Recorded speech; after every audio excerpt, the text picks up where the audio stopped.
This guy is begging his boss for just 2 days off to deal with a family emergency, promising to pull double shifts just to make up for the missed time. But the boss could not care less about his employees' personal lives, especially when he is busy dropping serious cash on a live stream, sending virtual rockets to some girl while his staff struggles. Even when the kid explains his mom is literally in the hospital, the boss just asks if his father is still alive to handle it instead. The streamer keeps the boss distracted with a quick thank you for the donation, while the kid stands there realizing his boss is a total sociopath. This guy actually has the nerve to say he worked through his own father's funeral and claims the entire department will collapse if one person takes a break. He tells the kid to just quit if he wants an easy life, throwing it in his face that a third-tier university grad is lucky to even be here. After being told he is ungrateful for even having a job, the kid finally walks out while the boss goes back to his digital crush. He calls home to check in on the situation, but his dad is currently being cornered by a nurse about unpaid medical bills. The pressure is mounting as the hospital threatens to discharge his mom, so the dad puts on a brave face when he finally answers the phone. He lies and says the money is handled so his son does not have to worry. Even though his dad is trying to play it cool on the phone, the kid insists he will cover the medical bills himself so they do not have to beg relatives for cash.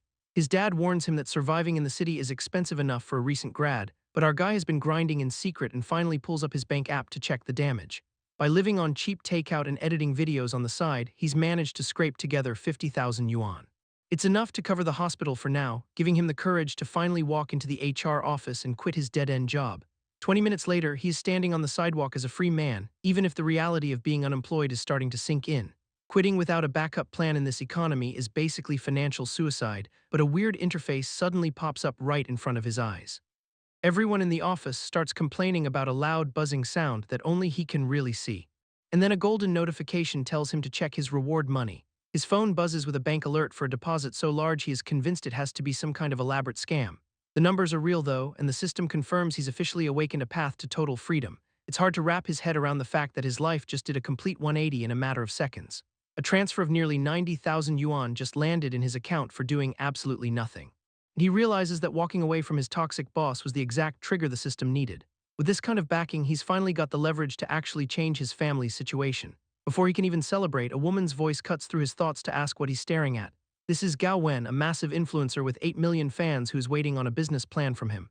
Gao Wen is not exactly the patient type, and she wants to know if he's actually finished the work she asked for. Xiao Heng has no idea what she just said because he is too busy being distracted by her proximity. Gao Wen leans in even closer, teasing him for being so captivated by his supposed big sister. She gets right back to business though, complaining that her fan engagement and revenue are starting to dip. As the top dance influencer in the industry, she expects him to fix her numbers, but he has other plans, and finally drops the bombshell that he's officially resigned from the company. The news catches her completely off guard since he has always been the one person she can rely on. Xiao Heng knows her kindness was always tied to how well he managed her career, and he's finally ready to stop being the guy everyone takes for granted. Gao Wen is not letting him go that easily though, insisting that he's the only manager she actually trusts. She starts acting extra cute to sway him, wondering why her usual charms are not working on him today. He sees right through the act, knowing this sudden affection is just a tactic to keep her profit margins high. She starts worrying about where he'll end up next, fearing he might actually become a competitor. The physical proximity is almost too much for his composure to handle, but he reminds himself that his new system gives him the leverage to walk away from anyone. Looking her right in the eye, he decides to flip the script on her teasing. He tells her she needs to go get some work done because her nose looks a little crooked. The sudden insult leaves the sexiest dance goddess in the industry completely speechless, and she immediately begins obsessing over her million-dollar face. She pulls out a mirror to check the supposed damage, desperate to see if he is telling the truth. While she's busy stressing over her reflection, Xiao Heng finally makes his clean break. Gao Wen is fully spiraling over her nose, convinced she needs to fix it before her stream starts. Meanwhile, the system pings Xiao Heng with a massive reward for his sincere behavior, and a bank notification confirms he just pocketed over 23,000 yuan. This is the taste of ultimate freedom he's been looking for, realizing that being brutally honest is basically a cheat code for getting rich. Gao Wen catches him before he can disappear, but instead of blowing up, she's actually grateful for the tip. Her sudden change in attitude catches him off guard, making him wonder why she is not furious. Bro is genuinely trying to figure out if this is another one of her high-level acting performances. She even offers to treat him to a farewell dinner and help him find a new job with her industry connections. It's a side of her he's never seen before, and he starts feeling bad for thinking she was just a shark. He tries to insist on paying for the meal, but she tells him to hold on to his tiny paycheck. Since he's officially moving on, he decides to accept the gesture and keep the bridge unburned. She watches him go with a smile, admitting she might have misjudged the kind of person he actually is. Zio Heng gives a final wave, promising to catch up once she's finished with her broadcast. With his bags packed and his resignation final, he steps out into the city as a free man. Walking down the street feels different now that he is not constantly counting pennies. Just yesterday, he'd walk miles just to avoid a bus fare or wait until midnight for a cheap carpool. Taking a taxi used to be a rare luxury he could only dream of on a manager's salary, but today he pulls up his phone and goes straight for the most expensive ride on the app. A literal luxury sedan pulls up to the curb to give him the VIP treatment he finally deserves. Impressed by the speed of the service, since the car arrives in under 3 minutes, everything about this ride screams quality compared to the beaters he used to ride in. It's a massive change from his old routine of waiting for cheap midnight carpools. Today marks a total shift in his status, and he's leaning into every bit of it.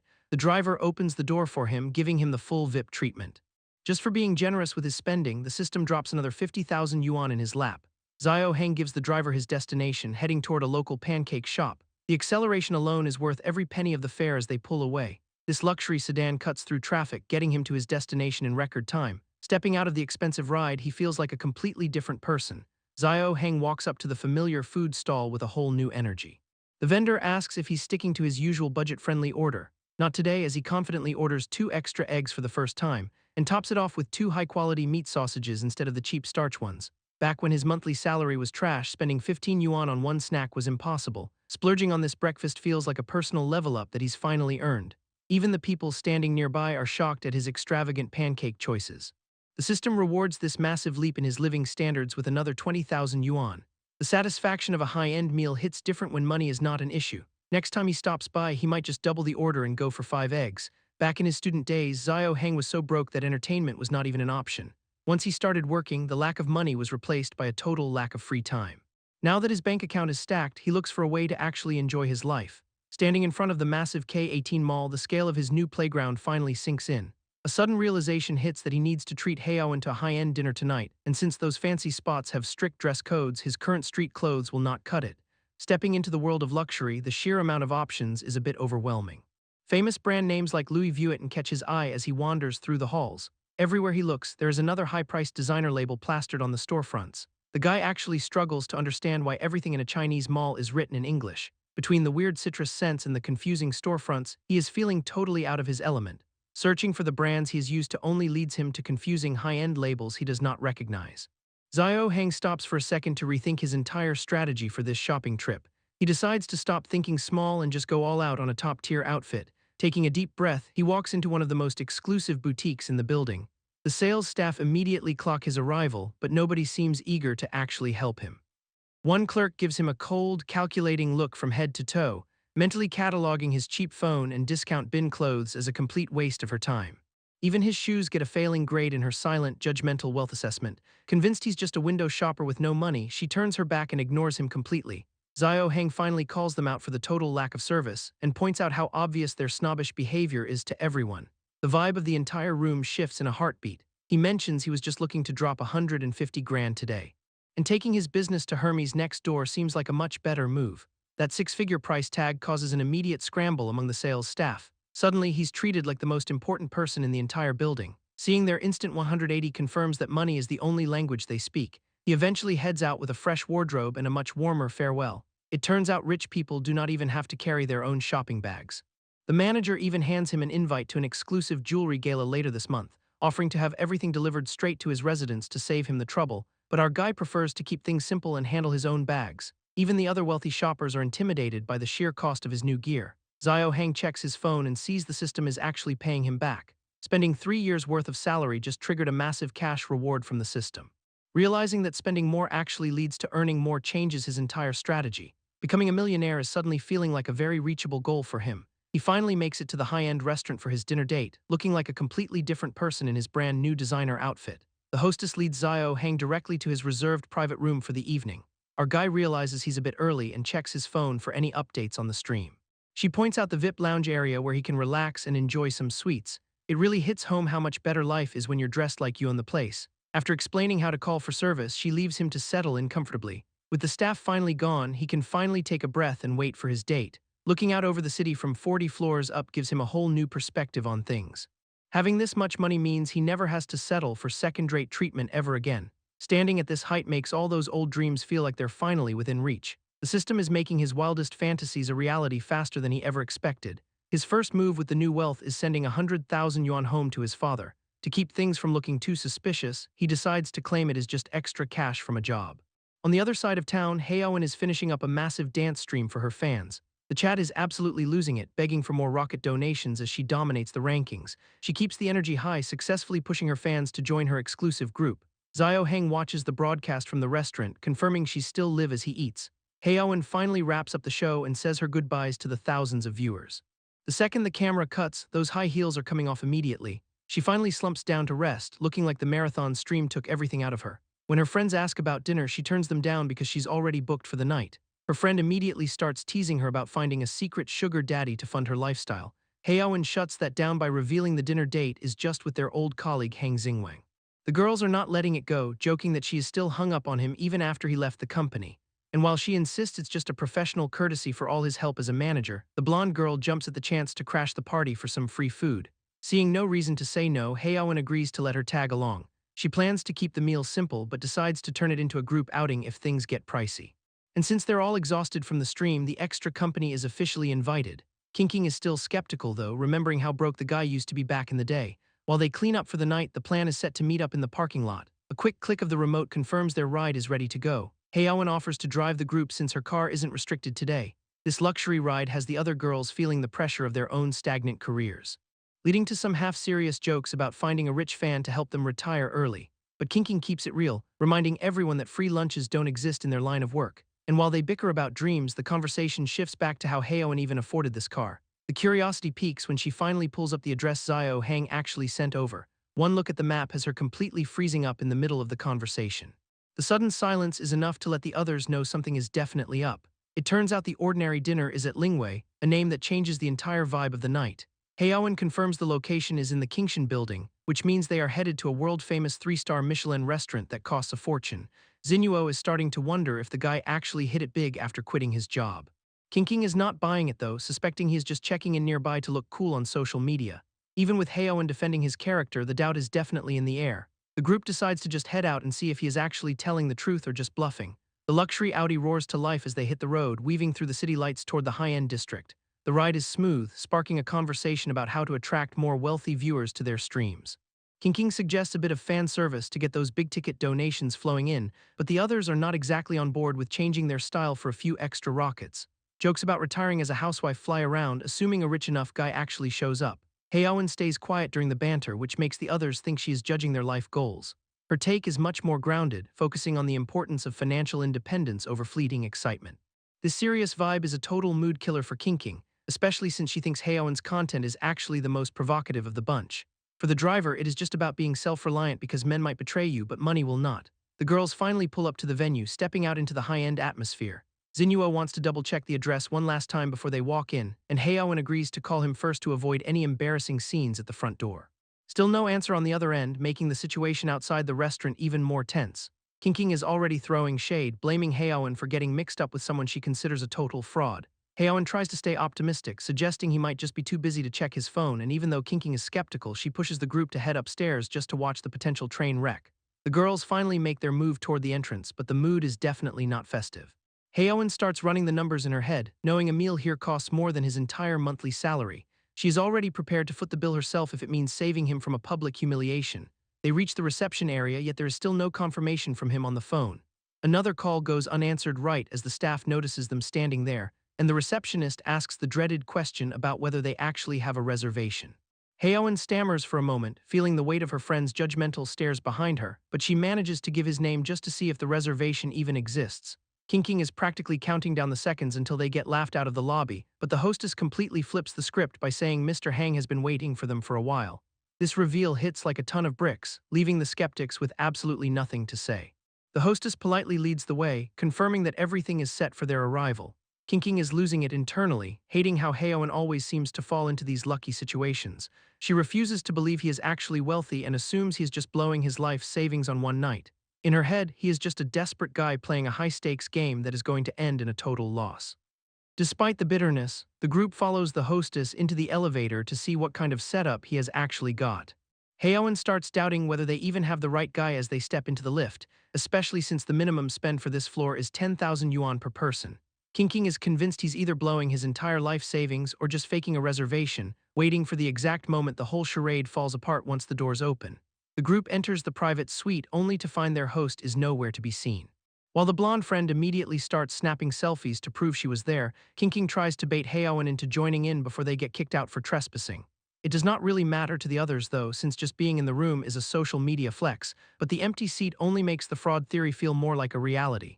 This is easily the most expensive place any of them have ever stepped foot in. And the girls are not about to let the opportunity for a good post go to waste. The pressure stays on Haeyeon to explain the situation as the silence gets awkward, until the waitress finally knocks on the inner lounge door to wake up the guest of honor. King is ready for a total disaster to walk through that door and prove her right, but Zio Hang finally appears, apologizing for dozing off while waiting for their arrival. Without missing a beat, he gives the staff the green light to start serving the meal.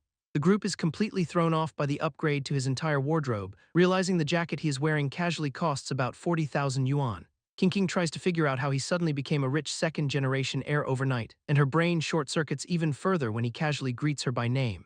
Zio Hang keeps it casual and asks for her name, which is a major ego hit since Zinnuo expected to be recognized. He points out she looks nothing like her filtered social media photos, forcing her to lie about her makeup being light today to save face. The disrespect is heavy, but she has to play along for the group. Zio Hang explains he brought colleagues along to keep the meeting professional. Then the staff starts bringing out a feast that looks incredibly expensive. Zinnuo starts panicking about the cost of the meal they're about to eat, worried he's just putting on airs they cannot afford to split later.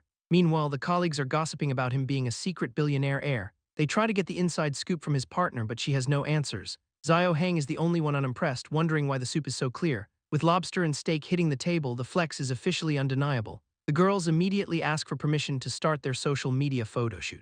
He does not mind at all letting them snap photos of the luxury spread. The group is still dying to know why he's keeping his identity a secret. His partner admits they only ever worked together on a short marketing gig. Looking back at his recent behavior and how he carries himself, his digital footprint and real-life actions just are not adding up anymore. Now the consensus is that he is a pragmatic rich guy playing it low-key. Zio Hang's colleagues are convinced he's only flashing his cash to avoid letting a girl pay for dinner. He ignores the vibe and asks for something a bit more down-to-earth and actually filling. One of the girls agrees that these $1,000 meals are usually just for show and leave her hungry. The waitress starts listing off fancy options like truffle ribs and monkfish liver to satisfy him, but even the names are boring him, so he tells her to just chop the premium meat into chunks and use high heat. The group has never seen someone treat a high-end establishment like a local greasy spoon. Zinnuo points out the obvious flaw in his plan since they're currently sitting in a French restaurant. This weird behavior has some of the girls wondering if he's just a nouveau rich guy who does not know better. Bro doubles down and specifically asks for grilled kidneys and barbecue skewers. He genuinely expects the kitchen to pivot their entire menu on the spot just for him. The waitress tries to explain that they only serve a set menu and cannot just whip up street food. Not satisfied with that answer, he asks to speak to the manager about the lack of options. She realizes this is not a joke and quickly goes to find her boss. The manager arrives at the table to handle the situation personally. He gives the standard corporate line about only serving authentic French cuisine. The others are sure Zio Hang is about to get laughed out of the building for being a total bumpkin. Instead, the kid makes a counteroffer that the kitchen will not be able to ignore. He offers 300,000 for the meal and a 50,000 tip to make the barbecue happen. The manager is completely floored by the sheer amount of money being thrown around for skewers. Now the entire table is in shock because he is spending a small fortune just to get his way. The manager does a complete 180 and asks exactly how he wants those kidneys cooked. Zio Hang jokes that he will reward him with some kidney sashimi for losing that defiant attitude so quickly. While the staff rushes to the kitchen, the system pays out 500K for forcing the restaurant to break its own rules. It's a nice bonus for just wanting a relaxing meal, and the table finally settles in to eat. One of the girls is fully on board, already thinking about how this is going to look on social media. Seeing the staff carry out actual barbecue skewers in a Michelin-star dining room is a total trip. The kitchen clearly did not hold back on the quality despite the weird request. Everyone is realizing that enough money really can buy any experience you want. Posting about eating street food on the top floor of a skyscraper is a massive flex, so Zio Hang officially invites the ladies to join him for the most expensive barbecue of their lives. The group starts enjoying the most expensive skewers they have ever seen, and after finishing a few rounds, he excuses himself to head to the restroom for a minute. As soon as he leaves, the gossip starts about his 150,000 yuan outfit. They wonder if a guy this wealthy is only working at their office to flirt with them, or maybe he's just another rich kid bored with life and looking for a new experience. The girls start teasing their friend about whether she's actually catching feelings for him. It's hard not to be impressed when someone drops a fortune just to have dinner with you. One of them stays suspiciously quiet, leading the others to think she knew his secret all along, but she insists she had no clue about his family and only saw him as a dedicated coworker. The group starts debating if he's actually wealthy or just another guy using credit cards to fake a high-end lifestyle. The group starts plotting to dig into Zio Hang's family background to see if he's legit. But some of them feel like they're being way too intrusive after he just bought dinner. Pinky is not buying the innocent act and warns the girls not to underestimate their own value. This logic suggests a few $100,000 is a small price to pay to trick a popular streamer, and that these manipulators wait until someone is emotionally invested before showing their true colors. Despite the heavy warning, the girls insist they are not looking for a payday or a relationship. Their self-appointed leader tells them to just follow her lead so they can finally verify his status. As they walk through the building, the tension about his secret wealth stays in the air. Silverhair is really hoping he's just an honest guy, even if it means he's not a billionaire. That girl even offers to pay for the whole night herself if he turns out to be faking. Once they regroup with the man of the hour, the direct questions start flying about his dating life. Zio Hang admits he's been a total lone wolf since birth, focusing entirely on his career. The news hits the group like a bombshell, leaving them genuinely shocked by his single status. Between the long office hours and the stress of the job, romance has just been too much work. One of the girls thinks that sounds like a miserable way to live, which lands a bit hard. The comment clearly stings a little, even if he tries to keep his cool in front of them. Since it is only 9 o'clock, the group decides to head to a high-end bar called Fugue. The bar is supposedly a great spot for networking, and he's happy to go along with it. Everyone piles back into the car, unaware that their investigation is just getting started. Silverhair stays quiet in the back, likely wondering what's going to happen at this next stop. Zio Hang starts thinking about using his new capital to eventually launch his own media firm. With his background in operations, he figures networking with internet celebs is a smart business move. The group finally arrives at the venue, ready to see if his wallet matches his claims. Mayu gives everyone a heads up that this place is pricey, so she's only covering 2 rounds. She does not want to feel the financial sting if they go overboard, and the others are quick to agree. Zioya is just here for a good time and encourages the group to relax and enjoy the night. The entrance is lined with luxury cars, signaling they have reached the absolute peak of the city's nightlife. Even though he is supposedly a big deal, this is actually his first time inside the legendary Fugue bar. The bass is pumping and the dance floor is packed as the group makes their way inside. It's exactly the kind of high-energy scene you'd expect from a place that caters to the elite. Once they find a spot to settle in, the girls begin their subtle interrogation during the first round. Mayu kicks things off by ordering a margarita and tells everyone else to pick their poison. While the others go for cocktails, QUA sticks to a non-alcoholic mojito since she is the designated driver. The girls turn their attention to Zio Hang, noticing he seems a bit out of his element in this setting. Mayu pushes him for a choice, curious to see if he even knows how to order at a high-end bar. He tries to play it cool by saying anything is fine, effectively leaving his fate in their hands. Zioya seizes the chance to order him a Long Island iced tea, hoping the heavy pour will loosen his tongue. QUA worries they're taking the test too far, but the plan to get the truth out of him is already in motion. The party atmosphere continues to swell as the first round of drinks finally arrives at the table. Mayu mentions a legendary bartender at another spot, keeping the conversation focused on expensive tastes. Mayu thinks they've pushed the interrogation far enough. But Zioya insists on teaching the kid a lesson if he's just pretending to be rich. Zio Hang is busy scouting the room for potential business partners and networking opportunities, making the girls think he's intentionally ignoring them to avoid the conversation. He finally snaps back to reality when they call his name, and Mayu suggests a game of dice to keep things from getting boring. Our guy is game but needs to know the house rules before they start. Mayu decides to raise the stakes to make the game a bit more interesting, slamming the dice cup down to signal the start of the challenge. The deal is simple: lose a round and you either strip or pay 10,000 yuan. Zio Hang is not falling for it, calling her out on her background as an operations manager, catching her completely off guard with how much he actually knows about her. He lays his cards on the table, acknowledging he only makes 5,000 a month, and reveals he's fully aware they've been looking down on him this entire time. He confirms their suspicions by admitting he does not come from a wealthy family, giving Mayu a brief moment of victory before he continues his thought.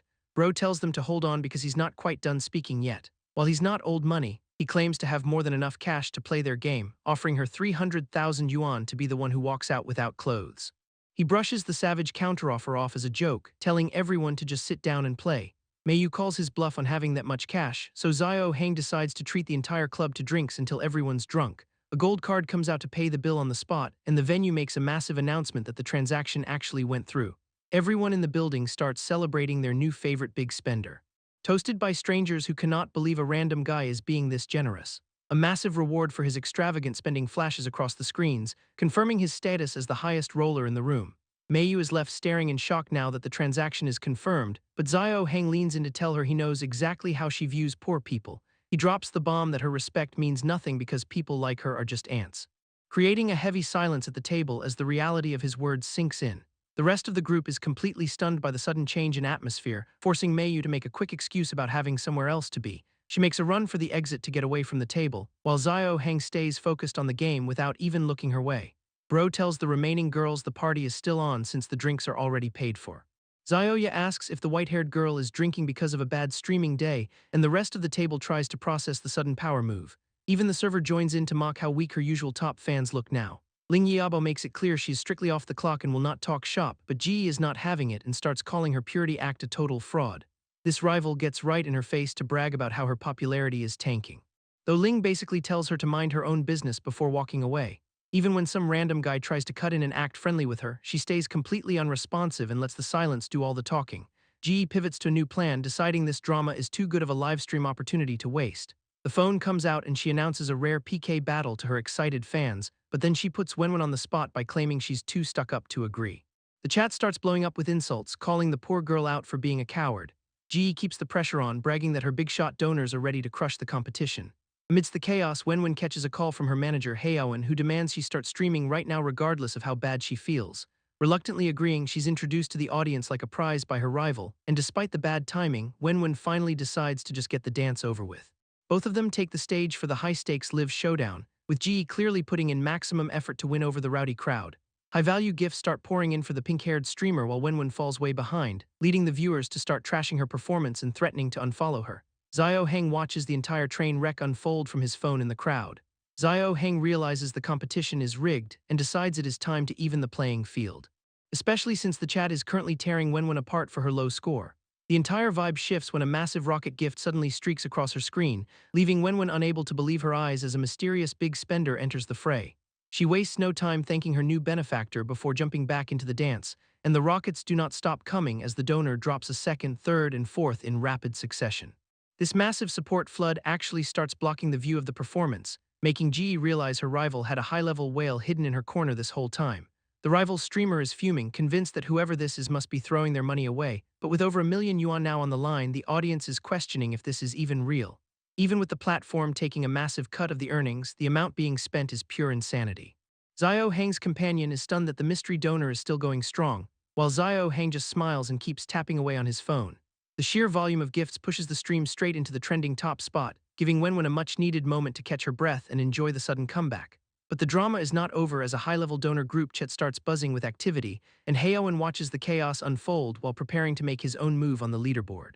Ji's own big shots finally wake up, with a donor named Time Revealer dropping a rocket to close the gap. Another long-term supporter dumps 5 more rockets into the pot to reclaim the lead, and Ji leans back into her smug persona as her veteran donors start the counterattack. Ji is banking on her top fans' generosity to turn things around, and her chat is already celebrating as the veteran big spenders start flooding the stream. Xiao Heng is not about to let the momentum slip, though, and he starts tapping his screen to drop a massive 100-rocket barrage. That is quickly followed by 500 more, triggering a 10 million point platform bonus for Wenwen.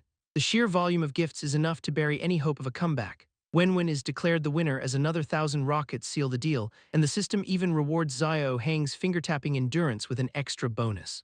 Despite the massive haul, the streamer stays humble and asks her viewers to stop spending so much. All of G's planning and donor support officially goes up in smoke as the timer hits 0. The event sets a new platform record that even the top-tier streamers cannot touch. Xiao Heng decides he's seen enough drama for one night and gets ready to head out. He offers some casual encouragement to a stunned Ji on his way past. But his nonchalant attitude just makes the situation feel even more insulting to the losers. Wenwen follows him out, still processing the fact that her life just changed in a single stream. The group makes their exit from the club as the hype from the PK battle starts to settle. Leaving the club behind marks the end of a very expensive night, and his companion cannot stop talking about how satisfying it was to see the rival's reaction. She is fully convinced she is hanging out with the platform's new #1 tycoon. Wenwen just wants to know why the guy who caused all this chaos seems the least bothered by it. Wenwen admits she feels a little unworthy of that massive donation. Her friend is way more hyped, calling the mysterious donor a godsend. The blonde decides to shoot her shot with a private message. Right as she hits send, a notification pings from the guy's pocket. The girls both freeze and turn their focus toward him. Realizing the timing is way too perfect to be a fluke, Wenwen gives him a look that says she's starting to connect the dots. Xiao Heng tries to laugh it off as just a crazy coincidence, insisting he's just a regular, jobless guy with no hidden agenda. It's a hard sell considering the mysterious donor just spent a fortune. The kid sticks to his guns, claiming he only has a tiny bit of cash. Her friend finds the idea hilarious, convinced there's no way it's him.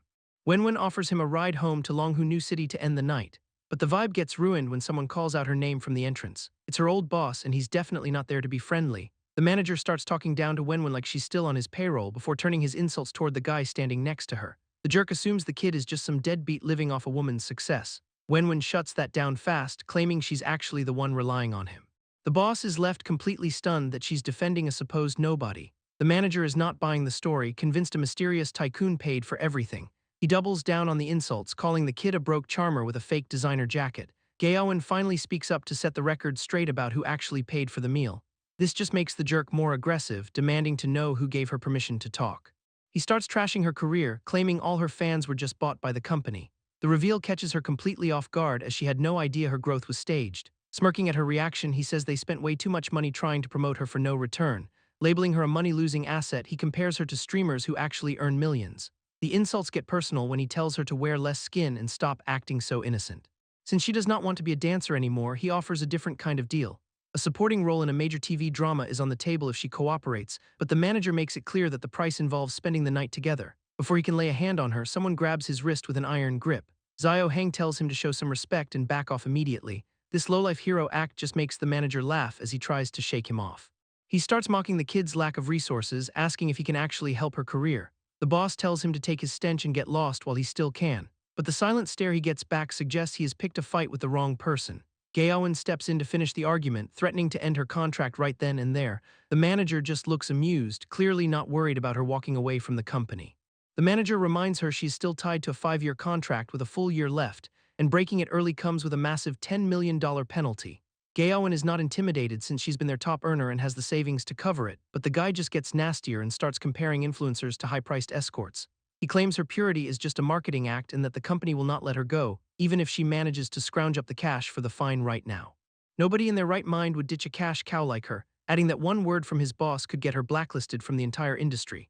This is when Xiao Heng finally has enough and steps between them to shut the conversation down. He casually suggests a different solution, buying out the entire media company himself. Xiao Heng promises that Gaowen will not be the one walking out the door today because the manager is the only one who is actually going to lose his job. The boss just stares him down before bursting into a mocking laugh at the claim. He starts poking the kid's chest, calling him a broke bastard who is clearly hallucinating. The idea of some random guy buying a whole corporation is so ridiculous he tells them to keep dreaming. Feeling annoyed by the posturing, the manager decides he has wasted enough time and walks away while telling them to stop trying to act tough in front of him. As he leaves, the mood stays heavy because his insults actually hit a nerve. The other girl looks down and asks if they really are just fake products with a price tag, and Gaowen is left completely speechless as the weight of the situation sinks in. Gaowen starts questioning if her entire fan base is just a corporate lie, wondering if those big spenders were really just company plants the whole time. King grabs her hand to snap her out of that dark headspace, reminding her that the manager only wants her feeling small and obedient. She tells her friend to stop letting those insults live in her head, as Xiao Heng watches them finally lean on each other for support. Gaowen turns to him and expresses how much his backup meant today. She makes sure to thank her colleague too, even though it meant picking a fight. King admits she is glad she spoke up because it revealed how little they were valued. This realization finally turns into pure motivation to prove that scumbag wrong. The silver-haired girl turns to the kid and notes he went beyond the call of duty, but the kid admits he's been looking for an excuse to snap at that jerk anyway. She acknowledges their paths might diverge after today and wishes everyone the best. That feels like a final goodbye as she prepares to walk away for good. Xiao Heng stops her one last time with a sincere look on his face, and tells her to take care of herself during their final respectful handshake. Once the group splits up and the area finally clears out, our guy checks his phone for the notifications he missed while throwing money around. He starts counting the digits on his account balance one by one and celebrates hitting 9 figures as he officially joins the Millionaire Club. Xiao Heng decides to skip the long train ride home and looks into booking a flight instead. But the price jump from a few hundred yuan to over 1,000 makes him hesitate for a second. Since he's sitting on a mountain of cash now, the kid decides to splurge on a first-class ticket. The system actually rewards his big spending by dropping nearly 10,000 yuan back into his account. After a long day of dealing with the idol industry, he finally heads back to his place to get some rest. He's out cold until the early hours of the morning when a familiar sound starts echoing through the hall. Someone is absolutely hammering on his door and screaming about the rent being due. The noise jolts him awake long before his alarm was ever supposed to go off, and he realizes his landlady is already nagging him even though the deadline is still a week away. She's outside calling him out by name and demanding he stop pretending to be asleep, so he finally drags himself out of bed at 6 in the morning to deal with the headache. He tells her to hold on while she keeps banging on the door like it's a personal mission. When he finally opens up, she immediately starts lecturing him about being a lazy and irresponsible tenant. She's mid-rant about how young people these days have no sense of urgency with their bills, but the kid just pulls out his phone and transfers a full year's worth of rent in one go. The sudden payment notification shuts her up instantly as she stares at her screen in total disbelief. 10,000 yuan lands in her account while he just stands there acting like it's pocket change. She cannot wrap her head around how the guy who usually barely scrapes by suddenly has this kind of cash, especially since he did not even wait for the actual due date to settle the entire year. To top it off, he tells her to keep the extra 400 as a tip just to get her to leave him alone. Xiao Hang brushes it off as a convenience fee to keep the landlady from bothering him early again next year. And with 3 hours left before his flight, he flops back onto the mattress for a little more shut-eye. His roommate is still reeling from the flex, wondering if the kid hit the jackpot or just lost his mind. While he drifts off to sleep, the system decides to reward his expensive taste once again. It announces that his flex level has peaked, granting him ownership of a luxury villa in Swan Bay. The notification makes him bolt upright as the reality of owning a mansion sinks in. He's gone from a renter to a homeowner in a matter of minutes, and it's not just any house. The roommate watches him freak out, having no idea why he's suddenly acting so wired. Xiao Hang takes a second to process that he's now officially part of the elite. He springs out of bed, completely energized by the new property title. His buddy asks where the fire is, but there is no way he is staying in this room another minute. The kid says he is heading straight home and probably will not be back for a while. Leaving everything behind, he makes a break for the exit without looking back. When asked about his luggage, he just says he will buy whatever he needs once he gets his mom into a VIP room. Meanwhile, his parents are at the hospital discussing the massive amount of money he just sent them. His mom is worried he did something shady, but his dad insists they should trust their son. The conversation is interrupted as the door swings open and the boy finally arrives. He immediately checks on his mother, asking if there is any discomfort or lingering pain. She promises him the surgery went well and she is already on the mend. His father passes him a snack while asking how he managed to get time off from his boss. He drops the news that he actually quit his job. His parents are stunned, but they do not get angry like most would. The old man actually tells him it is fine, suggesting he take some time to rest and eat well. Feeling lucky to have such a supportive family, he shifts the focus to the hospital bills his father already handled. Dad tries to return the 100,000 yuan, insisting the kid needs it more than they do. He will not take it back though and wants to know exactly where the loan came from. The old man gets a bit cagey, vaguely mentioning they borrowed from relatives. Xiao Hang instantly knows which relatives he is talking about, and it is clearly not a good memory. He gets up to go settle the debt right this second, even as his father tries to talk him out of spending his savings. His mom starts blaming herself for the whole mess, worried that he's sacrificing his social life and future just to pay for her care, but he just laughs it off and tells her she is overthinking things.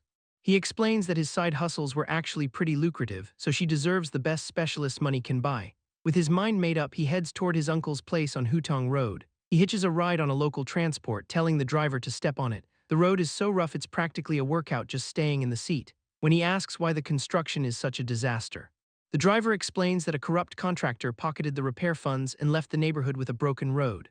Xiao Hang is fuming about how the local contractors are basically bandits, realizing how lucky he is that his parents grinded so hard to get him an education. He finally reaches the massive house his uncle built with the family's relocation money, a bitter reminder of the gap between their lifestyles while his own family struggled for medical funds. A few loud knocks on the door signal his arrival, but the woman who answers is the last person he expected to run into. It's Wang Ju, and she's just as confused to see him standing on the porch. Confusion turns to annoyance as he asks what she's doing at his relative's house, but she starts fumbling for an answer as if she is hiding something. Then some guy walks up and pulls her clothes, making the new dynamic pretty obvious.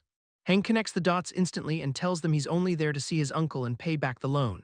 Wang Ju tries to act like he's still obsessed with her, laughing at the idea of him being jealous. Her new man gets aggressive, claiming she's about to be his wife and telling Hang to watch himself. The girl joins in on the roast, mocking Hang's cheap clothes and his supposed failure in the city.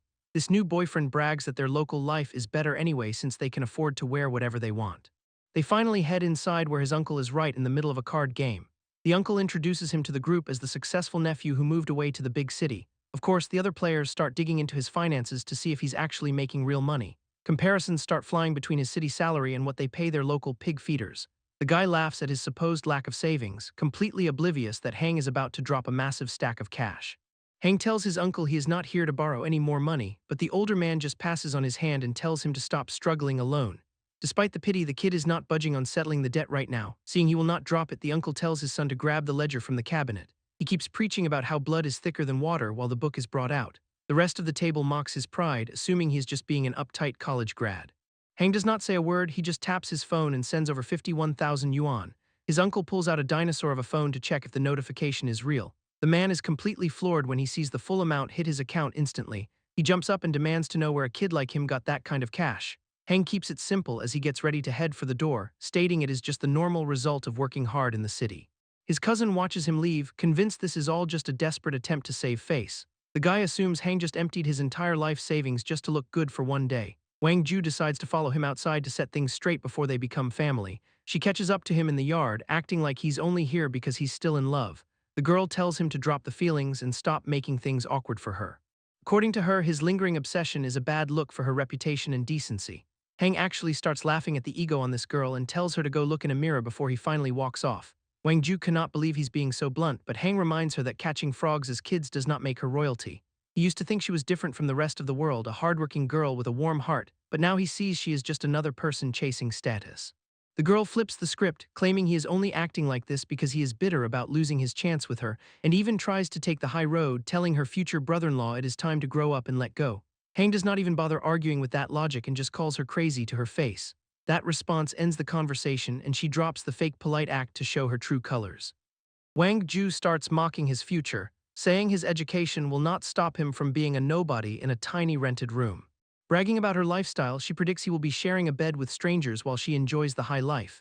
Then she goes too far by bringing up his mother's hospital bills, telling him he should be grateful she is even speaking to him. Hang cuts her off mid-rant to ask if she is finally finished with her lecture and compares her to Toad stuck in a well who thinks she owns the sky. The guy does not wait for a reply before turning his back on her for good. Hang makes it clear he does not need to worship the wealthy because he is capable of building his own life. After one last reality check, the system chimes in to reward him for finally cutting ties with these people. A new property reward arrives for an apartment in a town that has not even been redeveloped yet. Hang leaves them with a final wish to stay together so they do not ruin anyone else's life. As he starts heading back to the city, a car pulls up beside him on the road. It turns out his cousin Xingwang is not done trying to prove he is the alpha of the family. The guy brags about his new foreman job before offering Hang a position carrying bricks at his construction site. Xingwang speeds off after throwing one last insult at Hang's family tree. The guy does not let it get to him and decides it's time to start doing some good for others. While walking through town, he realizes he has the means to actually change things. The system triggers a massive reward for his righteousness and contributions to the area, which turns out to be a staggering 100 property deeds. Even the system seems to be reacting to how fast he is accumulating wealth based on his actions. Hang tries to wrap his head around the scale of this new windfall, wondering if eventually every piece of property in the world will belong to him. He shifts his focus back to his mother's recovery and stops by her hospital room with some fruit. The peaceful moment is cut short when the head doctor arrives to announce her immediate discharge. Hang points out that she only just had surgery and needs time for observation, but the doctor is already finalizing the paperwork without his consent. The staff is ordered to pack her things and clear the room right away. Hang demands an explanation for why the hospital is rushing her out so aggressively. His mom starts to worry as the tension between the two men begins to boil over. Instead of answering, the doctor starts lecturing him about wasting medical resources. The doctor reacts like he's being threatened when he sees the fruit knife Hang was using. He starts calling for security to get them out of the building even faster. To avoid a scene, Hang's mother insists on leaving since they can't afford to stay anyway.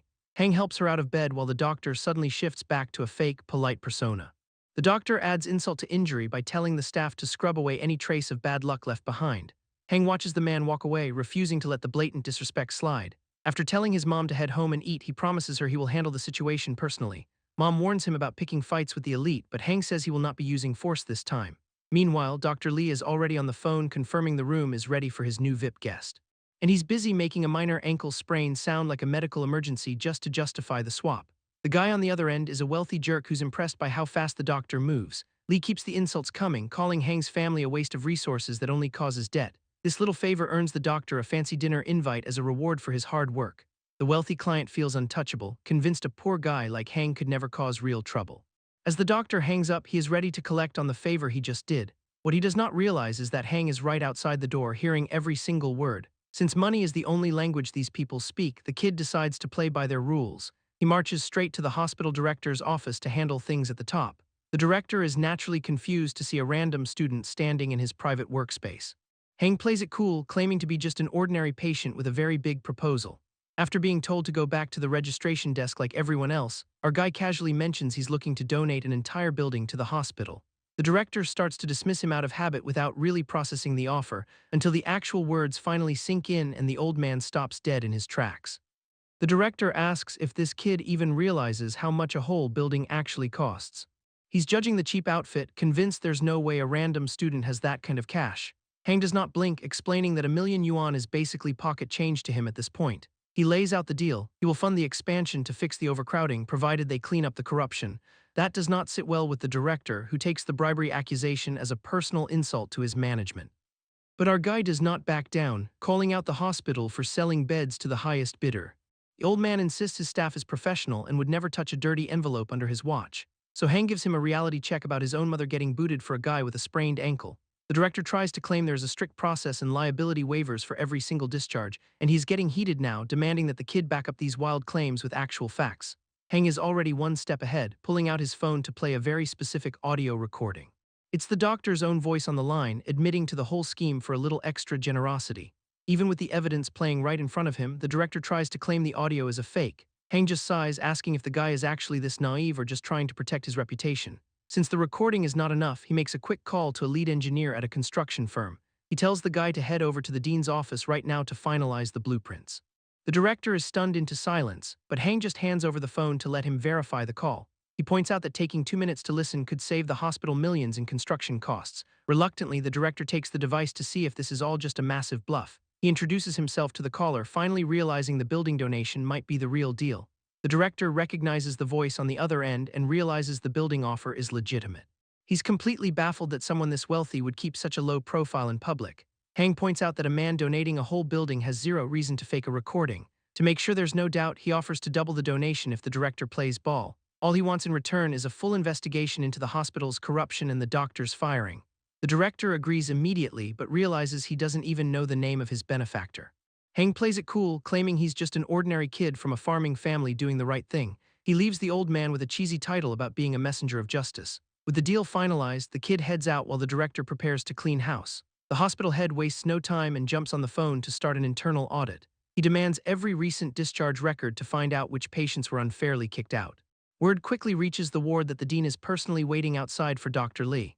The corrupt doctor realizes his career is over and immediately drops to his knees in the hallway. He tries to beg for mercy using his family as a shield, but the dean is not buying it. The director points out that the patients he exploited have families too before firing him on the spot. Elsewhere, Hang Dakai is busy bragging to his wife about their bright financial future. Their celebration is cut short when an angry relative of a patient kicks the door open. This guy is livid because those connections failed, and now his wife is taking her anger out on him. Dakai and his wife are caught completely off guard as their scheme falls apart in real time. He demands an explanation and pulls out his phone to call the doctor who took their money. Dakai tries to call his contact at the hospital, but the line is dead because the doctor is already gone. Meanwhile, Xingwang is getting his mother settled into their new place with a full team of professional movers. Mom is stressed about the cost of the caretaker, but her son explains the hospital is covering everything as an apology. She's proud of how he handled things quietly, comparing him to a modern-day hero who does not seek any credit. The peace is broken when a furious Dakai storms onto the property, finally connecting the dots about who ruined him. He starts screaming about the 10,000 yuan he wasted just to get his family kicked out of the ward. Mom is caught completely off guard by the outburst and asks what on earth the man is talking about. Xingwang points out that the idiot just admitted to paying a bribe to have a sick woman evicted from her bed. Realizing he just confessed to a crime in public, Dakai starts sweating and tries to play it off as a misunderstanding. The kid is not having it and reminds him the director is only helping them because of the massive corruption scandal. Dakai goes on a rant about his ruined business connections and demands that the family pay for his financial losses. It's a hilarious pivot, especially since the guy was just bragging about being a millionaire a few hours ago. Xingwen calls out the logic, asking why a supposed high roller is trying to extort money from people he calls poor. Instead of giving in, he tells the guy that his current streak of bad luck is just karma finally catching up. The conversation ends with a lecture on how people with dirty money never understand that real justice actually exists. Completely humiliated, Dakai storms off while throwing out one last desperate curse at the family as he leaves.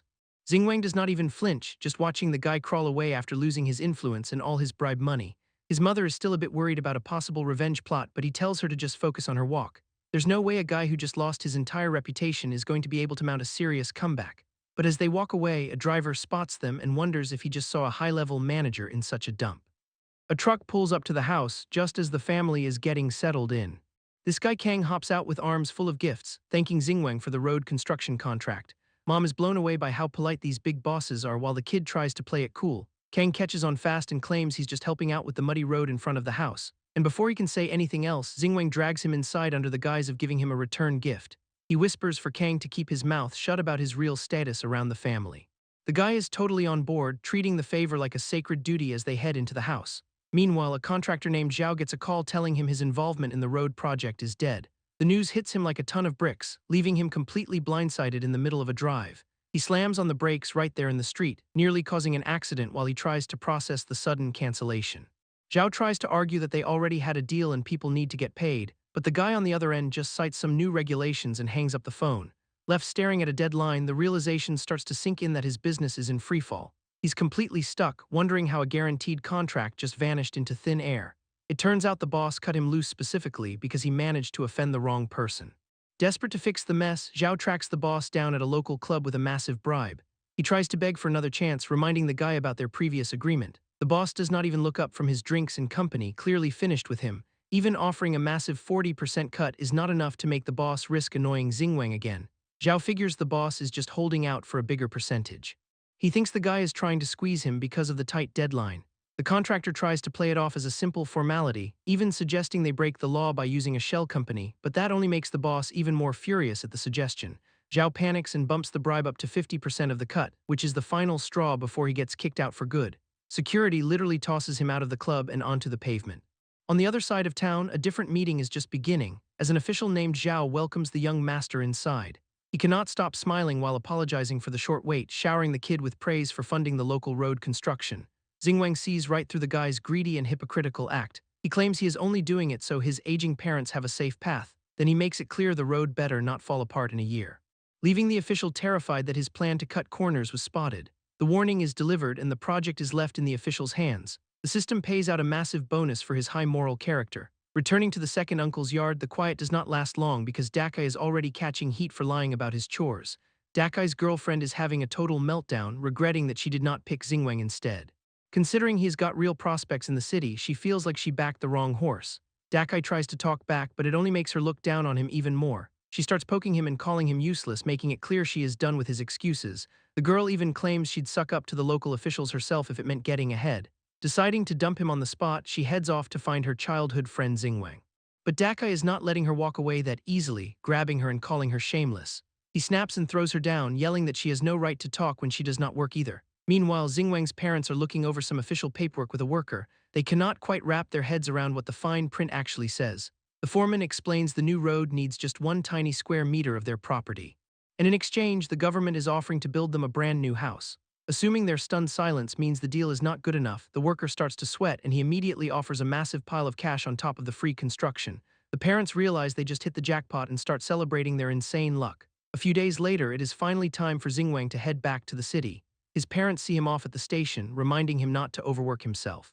He promises that next time they see him, they will be moving into a mansion. With a final wave goodbye, the kid heads toward his flight to get back to business. Relaxing in the lounge, he reflects on a successful trip right as someone calls his name. Xingwang is surprised to see Gao when standing right in front of him in the airport lounge. He explains that he's just getting back from visiting his hometown to see his mother. Which reminds her that he actually quit his last job because they would not give him leave to go see her. Once he confirms his mom is recovering well, the girl mentions she's only there on a business trip. Apparently her agency sent her out for a rural revitalization campaign and she was just finishing up. Both of them are pretty shocked that they managed to run into each other in such a massive terminal. Eventually, she gets curious and asks which top-tier company he is planning to join now that he is back. She keeps it light, telling him there's no pressure to share if he wants to keep his next move a secret. It turns out he is not looking for a new boss because he's decided to strike out on his own. To make things even better, he's already rented an office right across the street from his old boss just to be petty. Gao Wen is fully on board with the plan and offers to hook him up with some affordable editors and photographers. Their catch-up gets cut short when her phone starts blowing up with a sudden call. She apologizes and has to step away to answer what looks like an urgent message from her team. Xingwang watches her go, wondering why this manager is hounding her with 100 calls in a single day. On the other end of the line, her boss is absolutely losing it because she has not been checking her messages. She tries to explain that she's literally about to board a flight, but the guy does not care about her schedule. He demands she get online immediately to compete with a rival team that is currently tagging her. When she asks for a tiny bit of rest time, the guy just laughs in her face and mocks the request. His solution is for her to just stream from the airport for the next 10 hours until her flight leaves. This guy is clearly a nightmare to work for, obsessed with his own top-tier ranking while treating his talent like machines. Gao Wen argues that she has been the company's top earner for months, but her manager insists that her contract means she has to follow every order. He threatens a breach of contract suit if she does not get online to stream immediately. The manager finally identifies the person she is with as Xingwang and starts throwing out disgusting rumors about the two of them together, even though she already sent proof of her flight details to the company chat. The manager dares her to go live right now just to prove she's actually at the airport. The argument hits a breaking point as the disrespect keeps piling up. And before things can escalate any further, Xingwang grabs the phone to handle the conversation himself. He asks for the exact price of the breach fee and offers to pay it on the spot, while mentioning he is recording the whole thing for a potential defamation case. The call ends abruptly, leaving the manager staring at a dead line. Gao Wen is stunned that he would offer such a massive sum for her, questioning what right she has to accept such a huge favor from him. She warns him that the company will make the exit fee as expensive as possible, insisting that she will pay him back slowly with her own savings.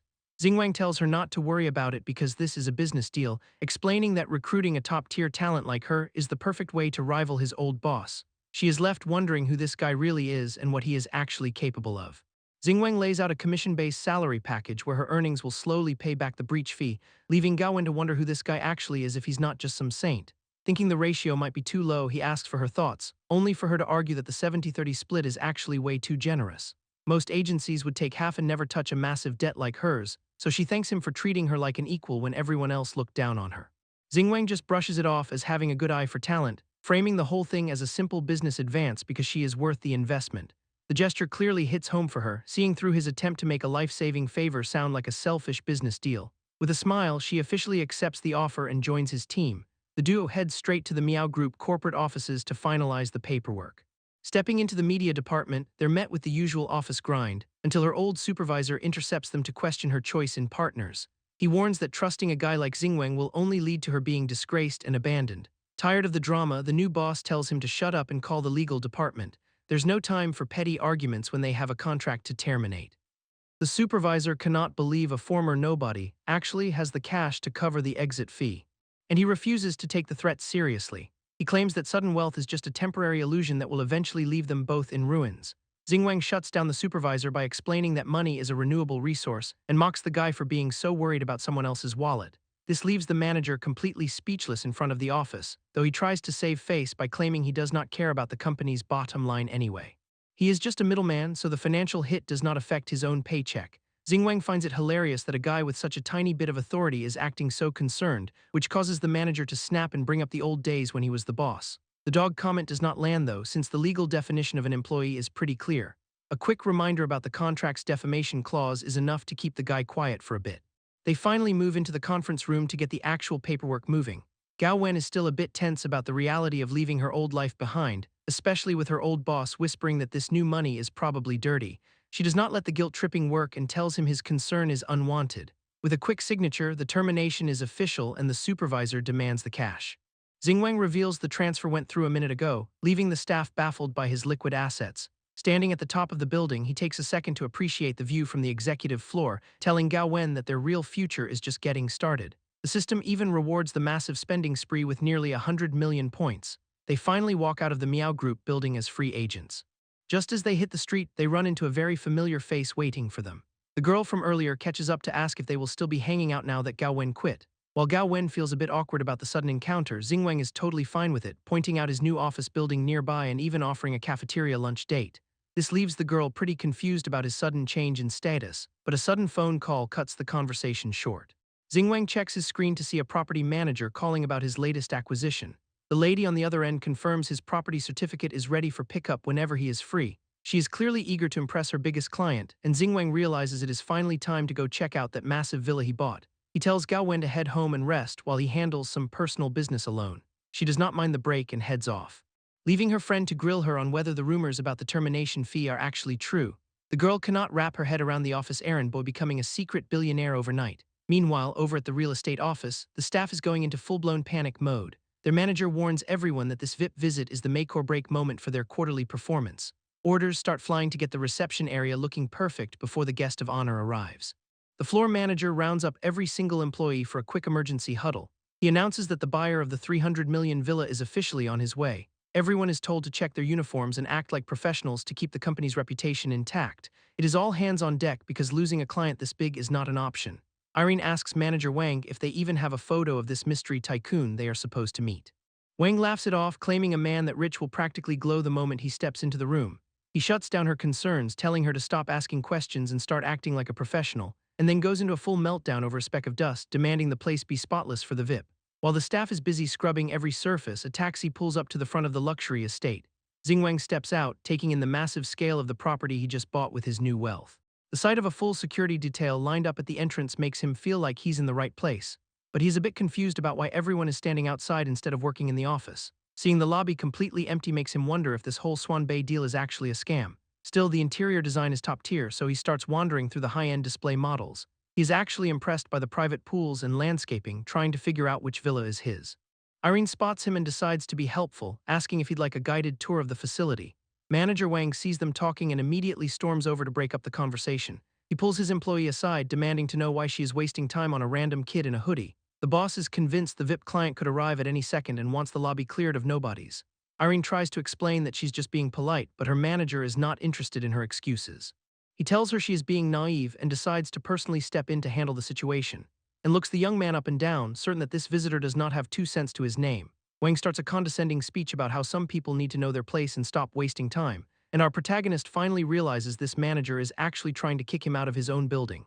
Wang demands that Irene sweep the trash out before their VIP guest arrives and sees the mess. Xingwang retorts that he cannot possibly know if the place is worth buying without taking a look first. The manager laughs, claiming the kid's entire outfit is not worth a single square meter of this property, and our protagonist hits back, pointing out that the management is clearly too low class for these prices. And just as the argument peaks, a phone call interrupts the manager's next insult. It's the executive on the other end, checking to see if her important client has arrived safely. He confirms he is there, but tells her she should probably just talk to Manager Wang instead, and mentions the name loud enough for the arrogant manager to suddenly freeze and listen.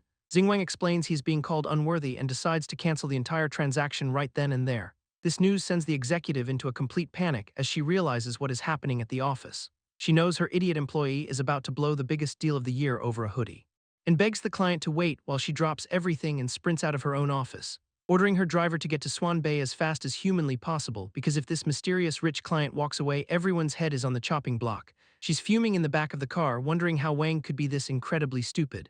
Meanwhile, the manager is still gloating, completely unaware of the storm heading his way. He tells Irene that they cannot let low-class people hang around and scare off the elite guests, and the kid just stares him down, realizing this guy has no idea who he is actually talking to. Wang keeps doubling down, blaming his employee for not doing her job and kicking the visitor out, but he's about to find out that this nobody is the only person who can save his career. Wang is still barking orders for the kid to leave, claiming he's bad for the brand. Until Manager Lee storms into the room and shouts the idiot's name at the top of her lungs. He's still so busy power-tripping that he does not even realize his boss is standing right behind him. The manager thinks she's here to back him up and starts explaining how he's handling the trash, but she walks right past him without even acknowledging his existence. Wang assumes she's just in a rush to kick the visitor out herself. But instead, Lee stops right in front of the kid and introduces herself as the deputy general manager. She proceeds to bow and beg for forgiveness while telling him to just call her Zio Lee, doing everything she can to salvage the deal after the absolute disaster she just walked into. The manager's face goes pale as the reality of the situation finally hits him. Xingwang does not say a word, just watching the executive sweat through her apology. He stays quiet while she promises to overhaul the entire office's management, swearing that discrimination like this will never happen again under her watch. Irene is standing there in total shock as the pieces finally click into place, and Lee continues to plead for another chance to prove they treat every client equally. Wang is still trying to process how a guy in cheap clothes could be a multimillionaire, but when he tries to open his mouth to defend himself, Lee shuts him down immediately. She reminds him that she's warned him about this specific type of arrogance dozens of times, and the look on her face tells him his career is officially over. Lee makes it clear that selling luxury homes does not make him a member of the elite. Manager Lee officially fires Wang, telling him not to bother showing up tomorrow. Wang is absolutely desperate now, dropping to his knees and begging for any kind of mercy. The guy tries to use his elderly parents and sick daughter as a guilt trip to save his career. Clinging to Lee's leg, he claims his financial situation is too dire to lose this job, but she shuts him down, reminding him that a business is not a charity. Seeing no luck with his boss, the former manager turns to Xingwang to beg for a second chance. Irene is standing nearby, convinced her head is on the chopping block next. She starts spiraling, terrified that she is about to be fired just for being associated with the mess. Instead, Xingwang points her out and suggests she should be the one running the office. The sudden promotion catches everyone off guard, especially the guy who just lost everything. Xingwang is done with the drama and asks to finally go see the properties. Irene can barely process that she just went from a junior agent to the branch manager in seconds. The kid realizes that being a decent person is finally starting to pay off. It turns out the system can be pretty playful when it comes to rewarding good behavior. They head over to the main entrance of the massive villa complex, where an entire staff of butlers and maids is already lined up to welcome their new master. Lee handles the gate security, setting up the new facial recognition system for the estate. They walk through the grounds while the final property certificates are handed over. Looking at the $300 million home, he realizes his life as a country bumpkin is officially over. Xingwang finally gets his hands on the official property certificate, and that bright red cover alone screams that he is officially a homeowner. Holding the deed, he notes that even the paper feels like it is worth a fortune. Bro is ready to see the inside and tells a very nervous Irene to lead the way. Irene is absolutely floored that he did not even bother to double-check the legal details. They head into the garden where every inch was handled by the best landscapers money can buy. She points out that even the interior was finished by a world-class designer, while secretly theorizing that he must be from some ultra-secret family that stays off the grid. Meanwhile, Xingwang is looking at the high-end bushes and thinking about planting cabbage instead. Irene asks if there are any issues, and the look on his face makes her think he is disappointed. He plays it cool while trying to figure out where the bitter gourds would look best. The system actually flags his dislike of the mansion as a peak level of arrogance. Finding 3 flaws in a $300 million home in under a minute lands him a massive point bonus. Even the system mascot gets a sudden costume change to match the high-roller vibe. Irene sees his hesitation and is convinced only a true elite would be this picky. She mentions the CEO is so impressed that he wants to fly in for a personal meeting. Our guy shuts that down immediately, acting like $300 million is just pocket change. Irene keeps a professional smile on the outside, but on the inside she is losing her mind over how casually he treats that much cash. They stand before the massive estate, which looks more like a castle than a house. Irene finally leads our guy through the front doors of his new mansion. Word about the massive purchase is already traveling through the local elite social circles, and a wealthy neighbor is currently dissecting the fact that the buyer is only in his early 20s. She finds it hard to believe someone that young has the kind of liquid cash to buy the place outright. Her butler suggests digging into his background to see if there is any dirt to uncover, but the lady shuts that down immediately, knowing that offending a man with $300 million in pocket change is a bad move. They decide to play it safe and avoid a secret investigation that could ruin a potential alliance, choosing instead to prepare a high-end gift so they can make a proper introduction in a few days. While the neighbors plot their social strategy, a massive celebration is breaking out across town, marking the official ribbon-cutting ceremony for Duojin Media after 3 months of preparation. Xingwang gives a speech thanking his team and specifically highlighting director Hao for her role in the launch. The entire staff is hyped for the future, ready to turn this startup into a real industry powerhouse. He shares a quiet moment of victory with his director, knowing the real work is only just starting. Rewinding back to 3 months ago, the two of them were actually clashing over her position in the company. Our guy wanted her to skip the live streaming and focus entirely on recruitment and talent management, even promising her 50% of all the profits generated by the new streamers she brings in. Director Hao was hesitant about taking such a massive cut, but he insisted she is the founding heroine of the brand. The boss made it clear that while she will not be on camera for now, the option is always there if she wants it. She stuck to her guns about staying behind the scenes to build the foundation of the empire instead. Fast forward to the present, and the office is already buzzing with the energy of a busy workday morning. A rival executive catches wind of Duojin Media's recent activity on social media. Noticing they've already managed to sign several streamers with decent followings, he brushes it off as a rookie mistake to spend that much money on nobodies, but his cousin is furious that the new office is located right across the street. This guy just got back into town and wants to assert dominance over the neighborhood, deciding it is time to use their typical underhanded tactics to crush the newcomers. The order is given to target the new talent and ruin their reputations on camera. Back at the mansion, Xingwang is currently distracted by a different set of issues, specifically a bunch of high-end designers who cannot seem to get his vision right. He refuses to let his massive investment look like anything less than a masterpiece. A knock at the door brings him back to the reality of the business world, as his assistant reports that their streamers are being targeted by industry veterans. 3 massive influencers have challenged the rookies to a simultaneous PK battle, leaving the new talent terrified of being publicly humiliated by the powerhouses. The boss sees right through the move as a coordinated attempt at corporate bullying, yet he is actually excited that the competition is giving him a reason to spend. When asked if he plans to counter with an insane amount of gift revenue, he laughs off the idea that his spending is anything more than a business expense. The assistant is starting to realize just how deep her employer's pockets really go, especially since he views millions of dollars as nothing more than numbers on a screen. Hao tries to bring him back to earth by reminding him about platform fees. She's doing the math on his past spending and wonders how long he can sustain this. The boss brushes it off, viewing money as a tool that should not just sit in a bank. To him, the massive audience this rivalry draws is the perfect shortcut to fame. He believes that as long as they retain the viewers, the high cost is a win, and promises to handle the financial side while she focuses on the content. Sister Hao finally accepts that his vision operates on a level she cannot even fathom. Meanwhile, the atmosphere in the streaming rooms is heavy with doubt. The rookies are terrified, convinced that accepting the duel is just a public execution. Hao steps in and shuts down the complaining, ordering them to take the fight. Back in the office, the boss keeps an eye on the digital battlefield. The PK starts and the rival group immediately begins dominating the screen. Public opinion is already turning against them as commenters mock the lopsided match. Even with the company's reputation on the line, he is still browsing furniture. Hao returns to report that the live numbers are looking pretty grim. They're getting absolutely buried in the vote count, but the war chest is ready. She wants to drop the hammer now, but the timing is not quite right for him. He tells her to wait for the viewer count to peak before they make their move, and she agrees to hold the line despite being clearly impatient. The boss then reminds her that keeping the streamer's morale up is the only way this works. Over at the rival agency, the younger cousin is already popping bottles to celebrate their lid. Even if they lost their top streamer, those breach of contract fees are bringing in millions. The big boss is not in the mood for champagne since they just crushed a tiny startup.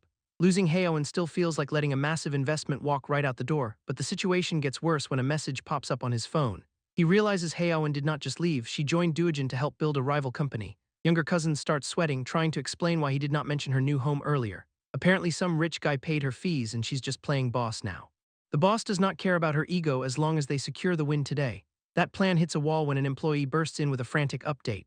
Doojin is suddenly flooding all 10 of their streams with high-value rocket gifts, and the sheer scale of the spending makes their previous lead look like pocket change. The cousins try to convince themselves it is just fake traffic to scare them off, but the boss is not buying it and demands a total victory regardless of the cost. The employee's face says it all as he looks back at the live counter. A second wave of donations starts hitting the screen even harder than the first. Giant rockets are raining down on every single Doojin stream simultaneously. The one-time wave theory is officially dead as the numbers continue to spiral. Desperate to stop the bleeding, the boss calls in their secret weapon, Hishui, ordering her to step in and finally put an end to this comeback. Haeyeon is watching the money roll in, with tips hitting nearly $1 million at a time. Even Hishui is confused why he's still pouring money in when the other side has already given up. She tracks it back to single account big spender Wang, who's dropping 500 rockets per click, and the scale is so ridiculous that it's clearly beyond what any normal rich kid could afford. Haeyeon just tells her they're about to show the world what a real miracle looks like.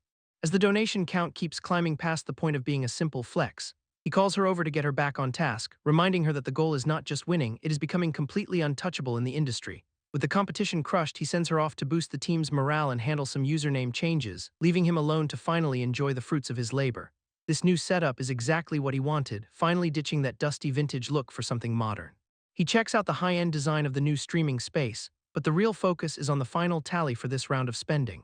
The system really pays off, leaving him with over 10 billion in total assets after the dust settles. Meanwhile, the mainstream media is losing their minds trying to figure out who Doojin Media actually is, with every news outlet in the city scrambling to get an exclusive interview with the mystery agency. Even the streaming platform's corporate headquarters is in a total panic over the sudden surge. They cannot ignore a company that creates millions of followers in a single night, so the board demands a face-to-face meeting. Back in the studio, the streamers are finishing up their most successful broadcast ever, and as the cameras finally cut, the girls are completely drained from the sheer intensity of the night. The girls can barely believe they actually took down a giant like Wang Shanwang. But Haeyeon is not just celebrating the win, he's splitting the massive revenue exactly as promised. This level of generosity even triggers a system reward for making his team rich overnight. While his studio is riding high, things are looking pretty grim over at the rival agency. Their boss is scrolling through the comments, seeing the entire internet mock them for getting steamrolled. It's getting so bad that his staff is suggesting a total rebrand just to escape the public shame. Apparently, Doojin Media has been tagging them in clips of their own defeat, turning their entire company into a viral punchline for the world to see. The boss completely snaps, taking his frustration out on his assistant for downplaying the $500 million loss. Even the small profit they managed to squeeze out does not matter when they have been humiliated on this scale. He's obsessed with the fact that they just missed out on the biggest whale in the industry. Seeing the rival girls celebrate their success on screen is just salt in the wound, especially since he realizes that massive payday should have been his by right. The weight of his own failure is finally starting to sink in as he looks at the numbers. He finally connects the dots that the whale's sponsor was only there because of Haeyeon. He can't wrap his head around how the guy he treated like a total loser is now a kingmaker. In a classic move, he shifts all the blame onto his assistant for bullying Haeyeon out of the company. He points out that if they had not made the kid's life miserable, that money would be in their pockets. The assistant cannot even defend himself as the boss's temper reaches its absolute breaking point, and he ends up getting kicked out of the office while the boss fumes over the fortune he threw away, while the rival boss is busy having a physical meltdown over his massive loss. Things are looking a lot more profitable over at Doojin Media. Haeyeon's partner is actually a bit stressed about the sheer amount of cash they're burning, especially since the bill for this round of promotions alone hit 400 million. Haeyeon breaks down the math, explaining that his initial investment triggered huge organic growth. He's using one top streamer as a lightning rod to draw attention to the entire agency roster. This strategy lets them skip months of traditional marketing while still hitting record numbers. His partner is clearly impressed by the vision, thanking him for the opportunities he is creating. Bro explains that once you hit a certain level of popularity, the growth starts feeding itself. With the streaming side secured, he's already planning to expand into TV and variety shows. The business meeting gets cut short when his phone starts blowing up with notifications. It turns out the renovation company is ready to start working on his massive new villa. He decides to head out and oversee the project, leaving the office business in her hands. She's left in charge of the bonus calculations with strict orders not to be stingy with the team. His whole philosophy is that keeping everyone happy is the fastest way to make more money. She's more than happy to follow that lead as they prepare for the next big expansion. The scene shifts to Swan Bay Villa, where an elegant butler is supervising a massive crew.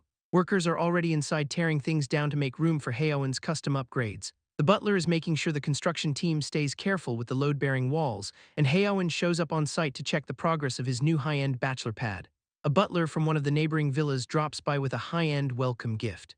Haeyeon is immediately struck by the guy's dignified, high-class drama vibes. Seeing a pro like this makes him realize he definitely needs a butler of his own. He quickly peels off his work gloves to show some respect and apologizes for greeting a neighbor while covered in construction dust. The visitor does not mind at all, explaining he just wanted to introduce himself early. It's a nice change of pace to be in a neighborhood where everyone is actually courteous. The gift box itself is pretty insane, packed with high-end ginseng and gold decorations. After a quick handshake, Haeyeon promises to return the favor once the house is finished. He finally takes a breather from the heavy lifting to check his phone, only to get a call about a university class reunion happening this weekend. The guy on the other end mentions that Haeyeon's old college crush is going to be there. Back then, Bro was the poor kid everyone looked down on, but this time is different. His sudden yes catches the caller off guard, who assumes he's just thirsty for the girl. Meanwhile, the butler returns to report that the new neighbor is surprisingly humble. He tells his boss that the guy was working right alongside the construction crew, which seems to pique the interest of the woman running the estate. She's already dealing with her own headache as some noisy guests arrive, including a flashy couple who clearly did not get the memo about her privacy. She's definitely not in the mood for uninvited company, especially not in her own home. Ping Jiaozhao's brother is already on her case for the cold shoulder she's giving his new girlfriend. He claims he's finally done playing the field and wants to marry this girl Zixi. Jiaozhao is not buying the sudden change of heart and just walks away without a word. Zixi plays the victim, acting worried that she is causing a rift between the two siblings. The brother tells her not to sweat it since Jiaozhao is always being dramatic and fussy. But Jiaozhao is clearly fed up with her brother's obvious play for their family's massive fortune. He tries to flip the script, asking if she's just jealous that he's securing his inheritance first. She just laughs it off, reminding him that she's only 20 and has better things to do. Besides, she's pretty sure their grandfather is never going to approve of a girl like Zixi joining them. While that drama unfolds at the estate, Haeyeon pulls up to a high-end restaurant in a luxury car. He lets his companion know he just needs an hour to finish up a delivery for a client. Stepping out of the vehicle, he is feeling pretty good about how his day is going so far. Bro is actually looking forward to this reunion now that he is not the broke kid anymore. As he walks toward the entrance, he spots a group of his old classmates already gathered.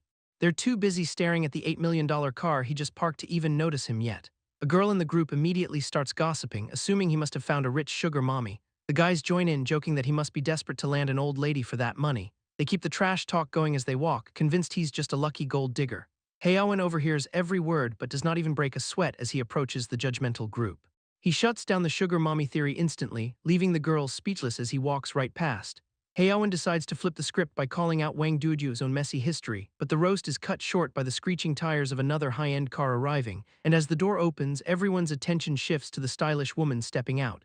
It is the class goddess Mengxi, looking like $1,000,000 with a handsome guy on her arm, whom the crowd immediately recognizes as the prestigious young master of the Ping family. One of the guys nudges Haeyeon, joking that he only showed up to see his old flame, but the man of the hour just keeps it cool and gives her a casual greeting. Mengxi looks a bit flustered as she offers a polite but definitely awkward response, so Haeyeon just shrugs off the rich girlfriend jokes and heads inside to find a seat. The rest of the group stays behind to talk trash, calling him a toad for even trying to compete, while Mengxi says a sweet goodbye to her date before he heads off for the day. With the big shot Ping out of the way, the classmates finally swarm the goddess, asking when the wedding bells are ringing and showering her with fake compliments. She plays it humble as they head upstairs, mentioning how her fiancé insisted on driving her. And once they get settled in the private room, the drinks start flowing immediately. The party picks up speed as everyone gets a few rounds in and starts feeling themselves, though Haeyeon stays on the sidelines looking like he is at a completely different event. That's when the successful members of the class start their inevitable humble bragging, like this guy claiming he just dropped tens of millions on a prime piece of real estate. Mengxi just smiles through it, announcing that her big plan is to retire and become a housewife. The group keeps gushing over Mengxi's new status as the future lady of the Ping family, while the girl herself just sits there soaking up the jealousy like it's her favorite hobby. Over in the corner, Haeyeon is completely checked out and glued to his phone, scrolling through updates on a hospital building he apparently just donated to the city. The guys notice him ignoring the party and assume he's just hiding his face because his old crush is officially off the market, but he just shrugs it off, telling them there's no reason to be sad when they should be celebrating her. One of the successful guys starts laying into him about his low salary and how he must be grinding overtime just to survive, and surprisingly, the kid actually agrees that his schedule has been packed lately. He casually mentions that he's just trying to do his part to make the world a better place, which sends the entire table into a laughing fit at how delusional he sounds. They start throwing out job advice, telling him to quit his desk job for construction or delivery work if he actually wants to see some real money. The atmosphere shifts as he listens to them talk down to him, even when they try to play it off like they're just looking out for their struggling classmate. Xingwang finally hits them with a sharp smile, thanking them for being so considerate of his career path. He stands up to take his leave, mentioning his house renovation is finally wrapping up and needs his attention. The group is not letting him off that easy though, immediately demanding an invite to the housewarming party just to see where he lives. He tries to tell them his place is too small for a crowd, but they just take that as a sign he's living in some rundown apartment in the slums. They even accuse him of trying to pull a runner before the bill for the expensive dinner arrives. Xingwang does not even blink, telling them he will just settle his portion in the group chat later. But the classmates remind him that a single bottle of wine here costs more than a whole meal anywhere else, putting his meager salary on the spot. Xingwang drops a 10,000 yuan payment into the group chat to cover his share, but the guys just laugh it off as a pathetic display of pride using his life savings. They tell him to stop acting tough since that amount will not even scratch the surface of the bill, while Lu steps in with a fake smile to offer covering his portion so he can save for his living expenses. The girl really leans into the role of the benevolent goddess looking down on the poor commoner, but Haeyeon sees right through the act and knows she's just using him to boost her own reputation. The offer gets shut down immediately, making it clear he does not need her pity or her money, which leaves her friends shocked and calling him shameless for rejecting such a generous gift. The lecture continues as he tells her to drop the divine savior routine and act like a normal classmate. And then he doubles down by announcing that he's taking care of the entire bill himself. This gets another round of laughs as the leader of the group flashes his gold VIP card, reminding the kid that only registered VIPs are even allowed to pay the tab in a room like this.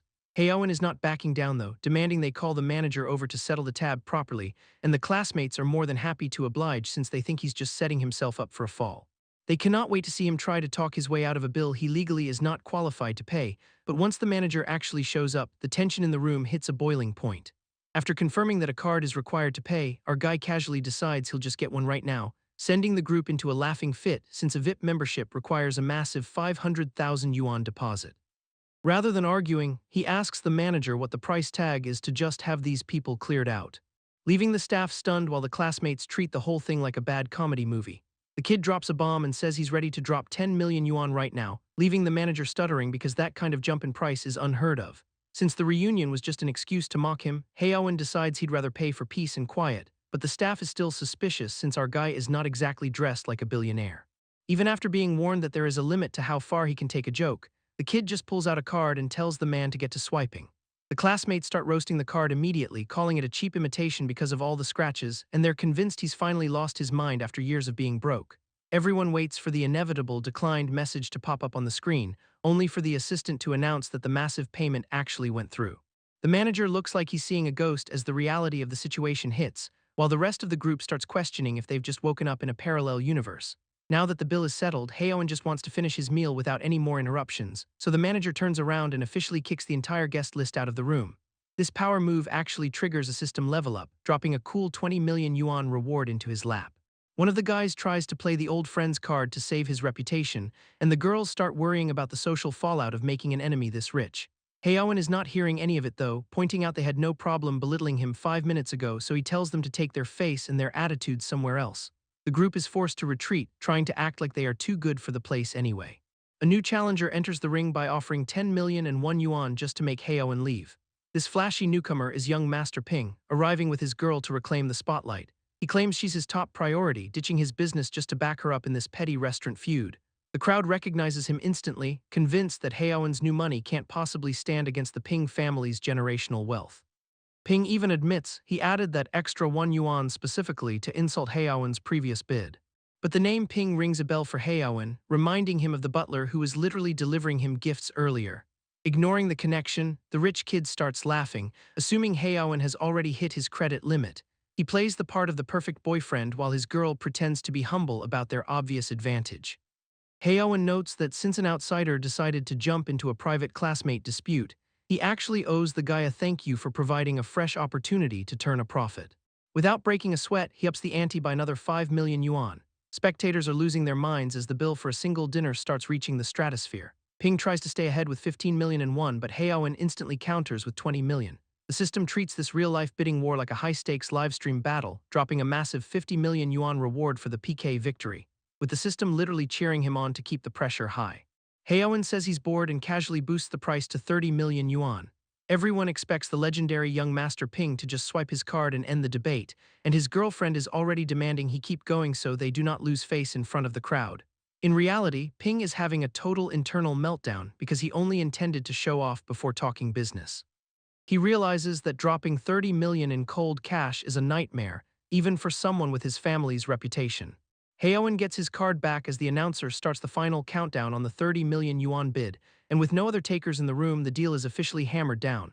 Ping is stuck in his own head, convinced that these losers are just burning someone else's cash to spite him. Seeing the guy stewing, the kid asks if he's really not going to try and outbid him by a single yuan.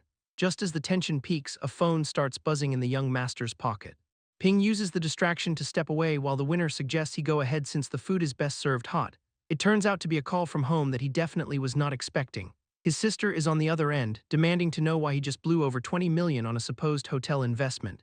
He tries to brush her off by saying it is none of her business, but she is not letting it go that easily. Apparently, their grandfather is the one who actually noticed the sudden drain on the family accounts. The news that the old man is tracking even a small 2 million yuan transaction has Ping cornered. Things get worse when she reveals she's already at the hotel and headed for the elevator. Realizing he's being followed by his own family, his plan to save face starts falling apart. He cuts the call before she can catch him in a moment of weakness, knowing his reputation is on the line.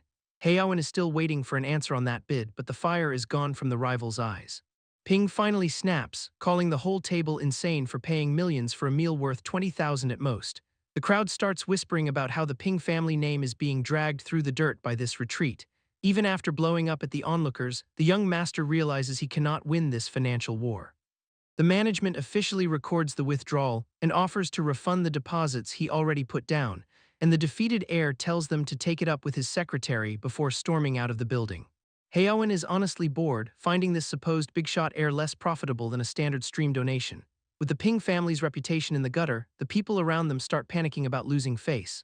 Mengxi is already regretting showing up to this reunion just to be part of a public meltdown. She tries to play the darling card to calm things down, but the embarrassment is already too high. Ping officially snaps and calls off the engagement right there on the spot. The guy wants her as far away as possible after she dragged him into this mess.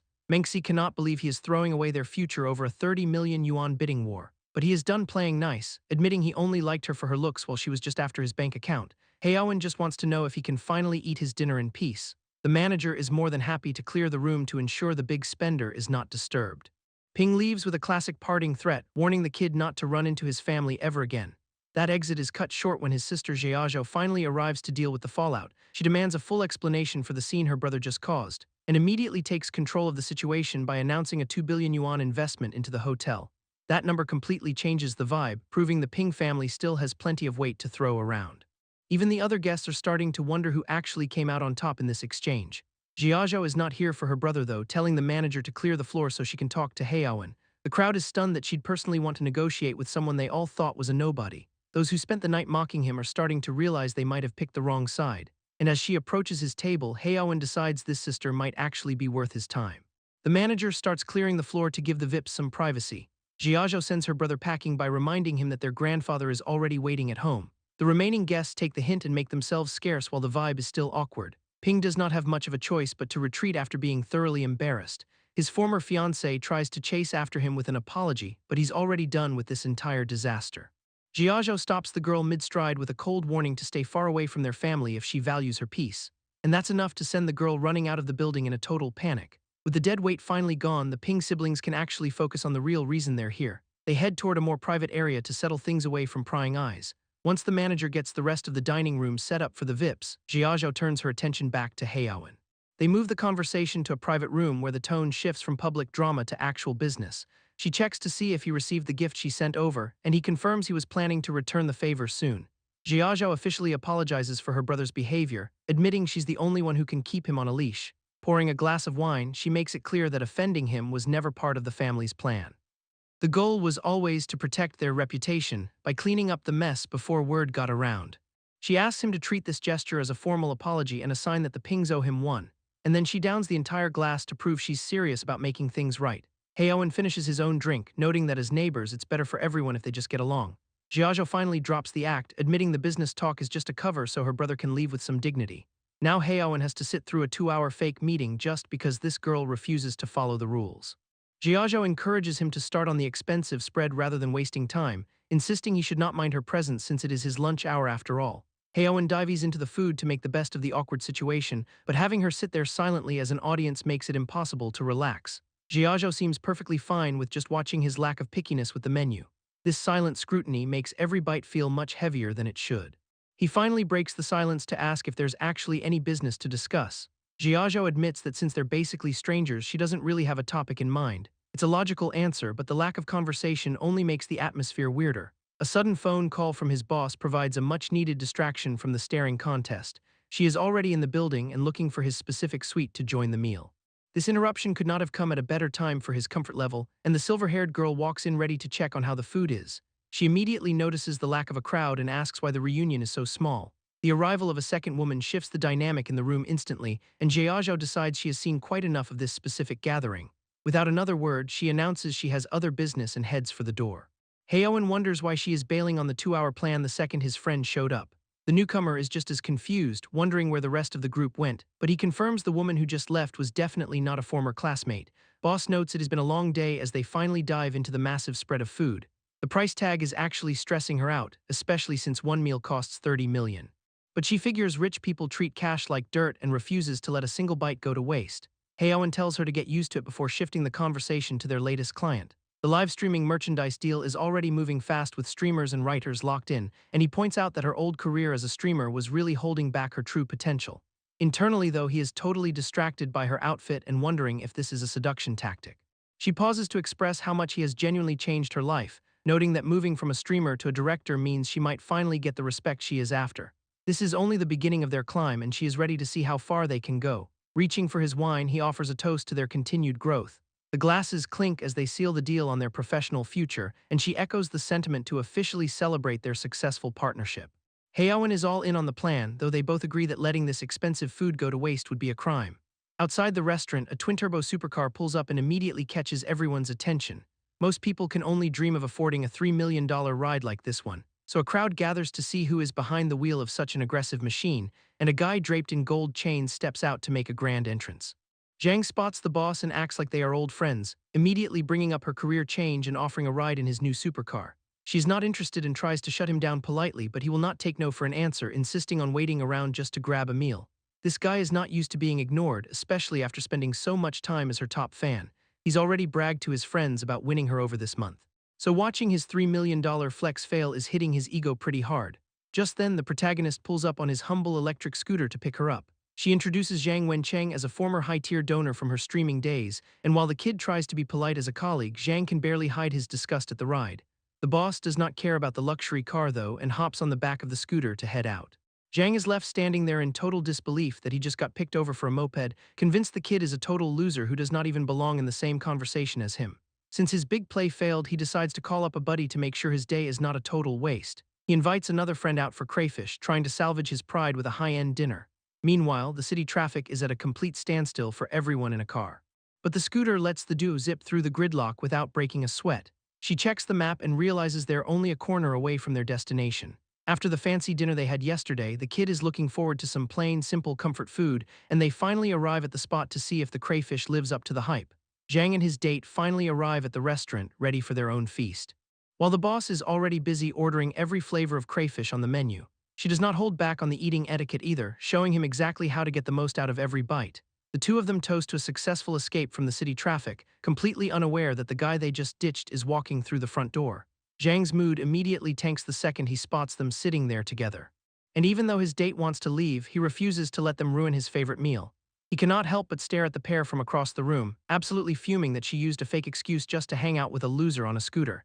His date tries to pull his focus back to her, sensing the sudden shift in the mood, but Zhang is too busy seething as they walk right past the duo's table. He decides right then that if she will not appreciate his support, he will just find a new streamer to bankroll. Meanwhile, our main duo is way too focused on the food to notice the drama unfolding nearby, and Zhang's date is just thrilled to have a big spender all to herself. She is already imagining the boost to her popularity now that she has snagged a high-tier fan, while the boss casually drops Zhang's name, noting that everyone eventually finds the path they deserve. There is a brief moment of reflection before she gets right back to the meal, and over at the other table, the date is doing her best to play the part of the perfect companion. She even offers to peel the shrimp for him to stay in his good graces, which is exactly the kind of ego-stroking Zhang needs after getting rejected earlier. Just as Zhang is settling in, a woman's voice cuts through the air, screaming his name. Linlin storms over, demanding to know what he is doing and where her money went. She does not waste any time getting physical, grabbing him by the collar and calling him out for cheating while she was away on business. Zhang's internal monologue is already plotting a way out, thinking he can just charm his sugar mama back. Linlin turns her attention to the date, asking if she even knew she was the side piece in this mess. The redhead is caught completely off guard, especially since this is happening right in front of the boss.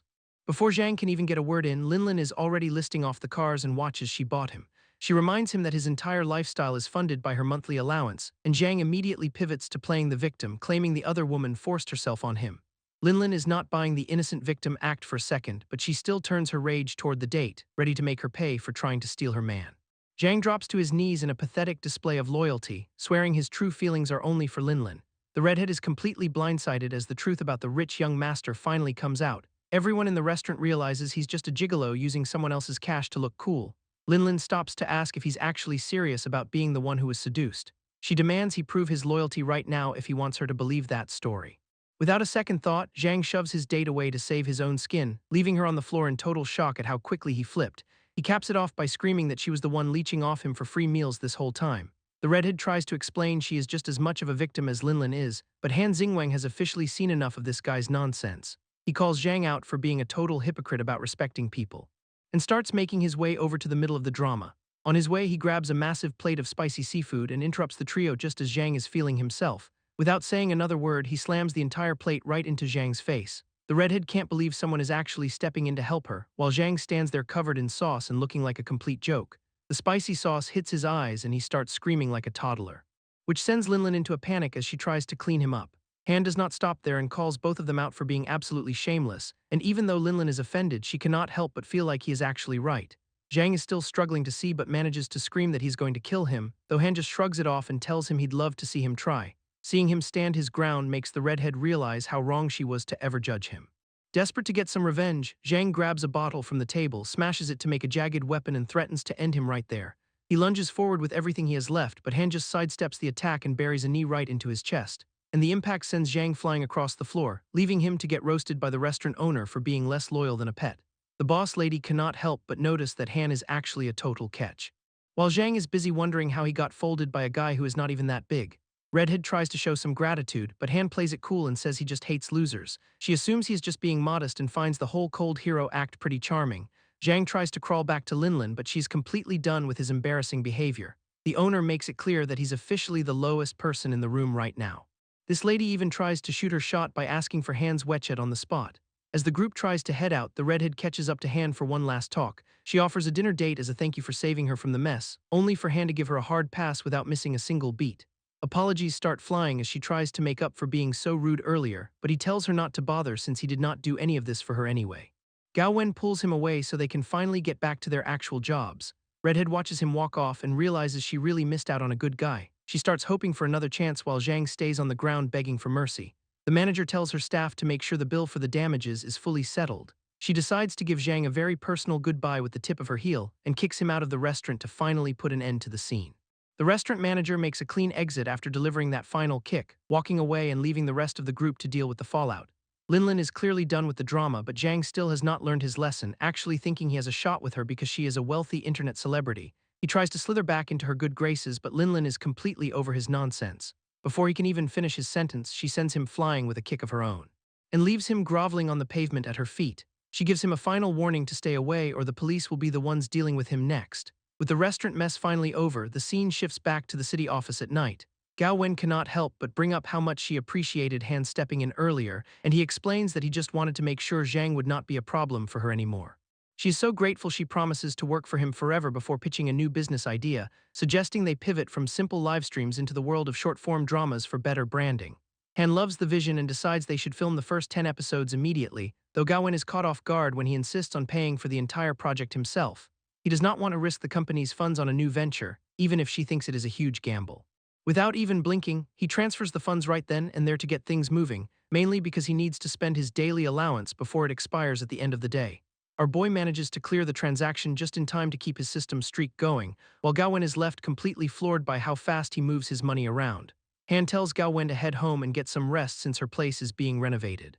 She agrees to stop for the night, still clearly impressed by how he handles his wealth. Later on, our boy takes his scooter out for a ride through a high-end neighborhood. The quiet neighborhood is suddenly shattered by someone screaming at a stinky bitch to get out. Curious about the drama happening in such a fancy area, Han decides to investigate. He finds a guy named Ta dumping his girlfriend because he'd rather marry into money. The guy has zero chill and shoves the girl to the ground while threatening to call security. Landing hard on the pavement, the poor girl is left behind as her ex chooses shares over her. Her world keeps crumbling until a shadow suddenly looms over her on the sidewalk. A quiet offer of a tissue breaks her out of the sobbing fit. It is Han, standing over his old college acquaintance Linlin with a perfectly timed assist.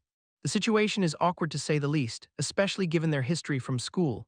She takes the tissue, asking if he is only there to get a good laugh at her misery. Han plays it off as a coincidence, claiming he was just passing through on a bit of business. Eventually, he admits he is actually here to check on his own new villa nearby. Linlin is visibly floored when she realizes the most expensive house in the complex belongs to him. Brushing it off with a smile, our guy lies that it was just a purchase made by his family. She starts spiraling, trying to figure out how the poor college kid became a millionaire in 2 years. Tearing up again, she asks if he is still holding a grudge for how she treated him in the past. Han just shrugs it off, telling her there is really no reason to be mad about old history. Linlin thinks she can navigate this conversation back to her favor, bringing up how much effort he put into chasing her back in college to spark some old feelings. Han cuts her off before she can even get a rhythm going, making it clear that there is a major misunderstanding he needs to fix immediately. Reconnecting or talking through the past is not something he finds necessary anymore. This refusal to play the simp role triggers a 10,000 yuan reward from the system. Linlin tries to get physical, grabbing his arm and begging him to listen like he used to. But Han pulls away and tells her to maintain a respectful distance. Being honest about his lack of feelings nets him a massive 50,000 yuan bonus from the system. He calls her out on the convenient timing of her sudden change of heart, explaining that now that the feelings are gone, she's just a stranger passing through his life. The rejection lands heavily, leaving her without a single word to say back. Han tells her to stay grounded and stop thinking so highly of herself. Turning his back on her to head toward the house, the system drops another 10,000 for making such a stylish exit. Linlin is left staring at the gate as the reality of her situation finally sinks in. Han does not look back once as he makes his way toward the villa entrance. The security gate clicks shut, physically separating their two very different worlds. He heads inside his new home, finally putting the drama of the night behind him. While she's stuck outside in the dark, our guy is finally settling into his luxury life. Back at another apartment, the night is just getting started for Mengxi. She is crashing on the couch after a long day, but her sleep is about to be interrupted by a very persistent phone call. The vibration finally wakes her up, and it is her friend Leal calling with some supposedly massive news. Leal says Mengxi's old backup plan is actually a huge winner. It turns out the mysterious brother Wang, who's been trending for his massive spending, is actually someone Mengxi knows personally. Even though she does not follow the streaming scene, her friend has done the homework. This big spender is actually Han, and he is sitting on a multi-billion-dollar fortune. Leal points out that while her current guy is just waiting for an inheritance, Han already has the bag. This revelation hits so hard that her phone literally slips out of her hand. The call keeps going on the floor while Mengxi sits there in total silence. She's realizing she spent 4 years being chased by a billionaire and threw it all away. The regret finally boils over into a full-on mental breakdown. Trading a lifetime of luxury for her current situation feels like a total disaster, but she is already convincing herself she can win him back with her looks. Meanwhile, over at the villa, the man of the hour is completely oblivious to her plan. Han is busy checking his progress in the mirror, deciding that even with billions in the bank, his physique still needs some work. Han realizes that all this money will not mean much if his health fails, so he starts scouting personal trainers. The plan is to build a home gym and hire a pro to make sure he actually sticks to it, while scrolling through the top-rated rankings on his phone. He finds a spot that looks promising and books a session.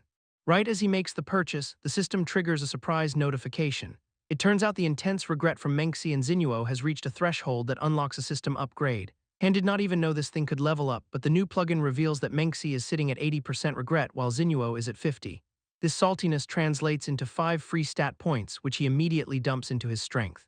The physical change is instant, giving him a massive boost before he even starts his workout. Now he's wondering if he even needs those 20 private training sessions he just paid for, but since he cannot get a refund, he figures he might as well show up and put the work in. He spends the rest of the night planning out new furniture for his parents' place, and by the next morning he is heading out to the gym to see what his money actually bought him. Walking into the high-end fitness center, everything looks top-tier and professional. Han checks in at the front desk and mentions he booked everything through the app. The receptionist pulls up his file to confirm the payment, and while she works, he takes a look at the facilities to see if the price tag is justified. The place is packed with serious lifters, but there's a catch. His training sessions are locked until he pays for a separate gym membership. The receptionist lays out the membership tiers, pushing for a long-term commitment. Han realizes these high-end gyms are essentially just well-packaged money traps. When she asks which plan he is going with, expecting a quick sale and a fat commission, he drops a bomb and tells her to cancel all 20 of his private sessions instead. The sudden pivot catches her completely off guard, but Han is not backing down, arguing that 80,000 yuan should definitely come with a free membership. She claims she needs managerial approval for a refund, so he tells her to go get the boss. While she heads to the back, he reminds himself that spending money is about respect, not just the amount. He'd drop 100 million on something worth it, but will not give a single cent to a business that disrespects him. This mindset actually earns him some brownie points with the system for his zero-tolerance policy on unfairness. The manager finally shows up, and he's a massive guy who clearly spends all his time in his own gym. He recognizes Han immediately, calling him out by his full name. It turns out the owner is Wang Taran, an old senior from Han's high school days. The guy is a notorious rich playboy who peaked in high school and has been a jerk ever since. Taran starts mocking him for wanting to cancel the moment things got expensive, but Han stays focused on the refund and whether or not the guy is actually going to pay up. Taran dismisses the money as pocket change and brings up a name from the past. Calling over a staff member who just happens to be Han's ex-girlfriend Gao Yuan, he claims she was just talking about him, setting the stage for a very awkward reunion. Gao Yuan makes her entrance, immediately cozying up to Taran like they're the power couple of the gym. She stops when she finally spots Han and the recognition is mutual. Suddenly, the system pings with a new notification, identifying Gao Yuan as a target for the Regret Development Program with a 0% regret level. This is exactly the opening Han needed to farm some serious points, so he decides to flip the script and make her wish she'd never played him. Looking at her now, he realizes how naive he used to be back in the day. She used to play the protective friend, warning him about other girls just to keep his attention on her. He fell for it completely, promising he'd never look at anyone else, while she just used him to do her homework and boost her ego. She'd lean on him for emotional support and then subtly pressure him for gifts, only to hit him with the "do not let people get the wrong idea" line once she got what she wanted. It was not just him, though. She had a whole rotation of guys providing for her. She'd use the exact same script with every one of them to keep her options open, making sure no one actually thought they were dating while she reaped the benefits. Since her family is already loaded, Han knows throwing cash around will not be enough to rattle her. She clearly has a type now, specifically the bulky gym rat aesthetic Taran is flaunting. So the plan is simple: if he can outshine the rich bully in his own territory, he can crush her perception of what a perfect guy looks like and win the game. Taran breaks the silence, asking if he's having some kind of difficulty, completely unaware of the target on his back.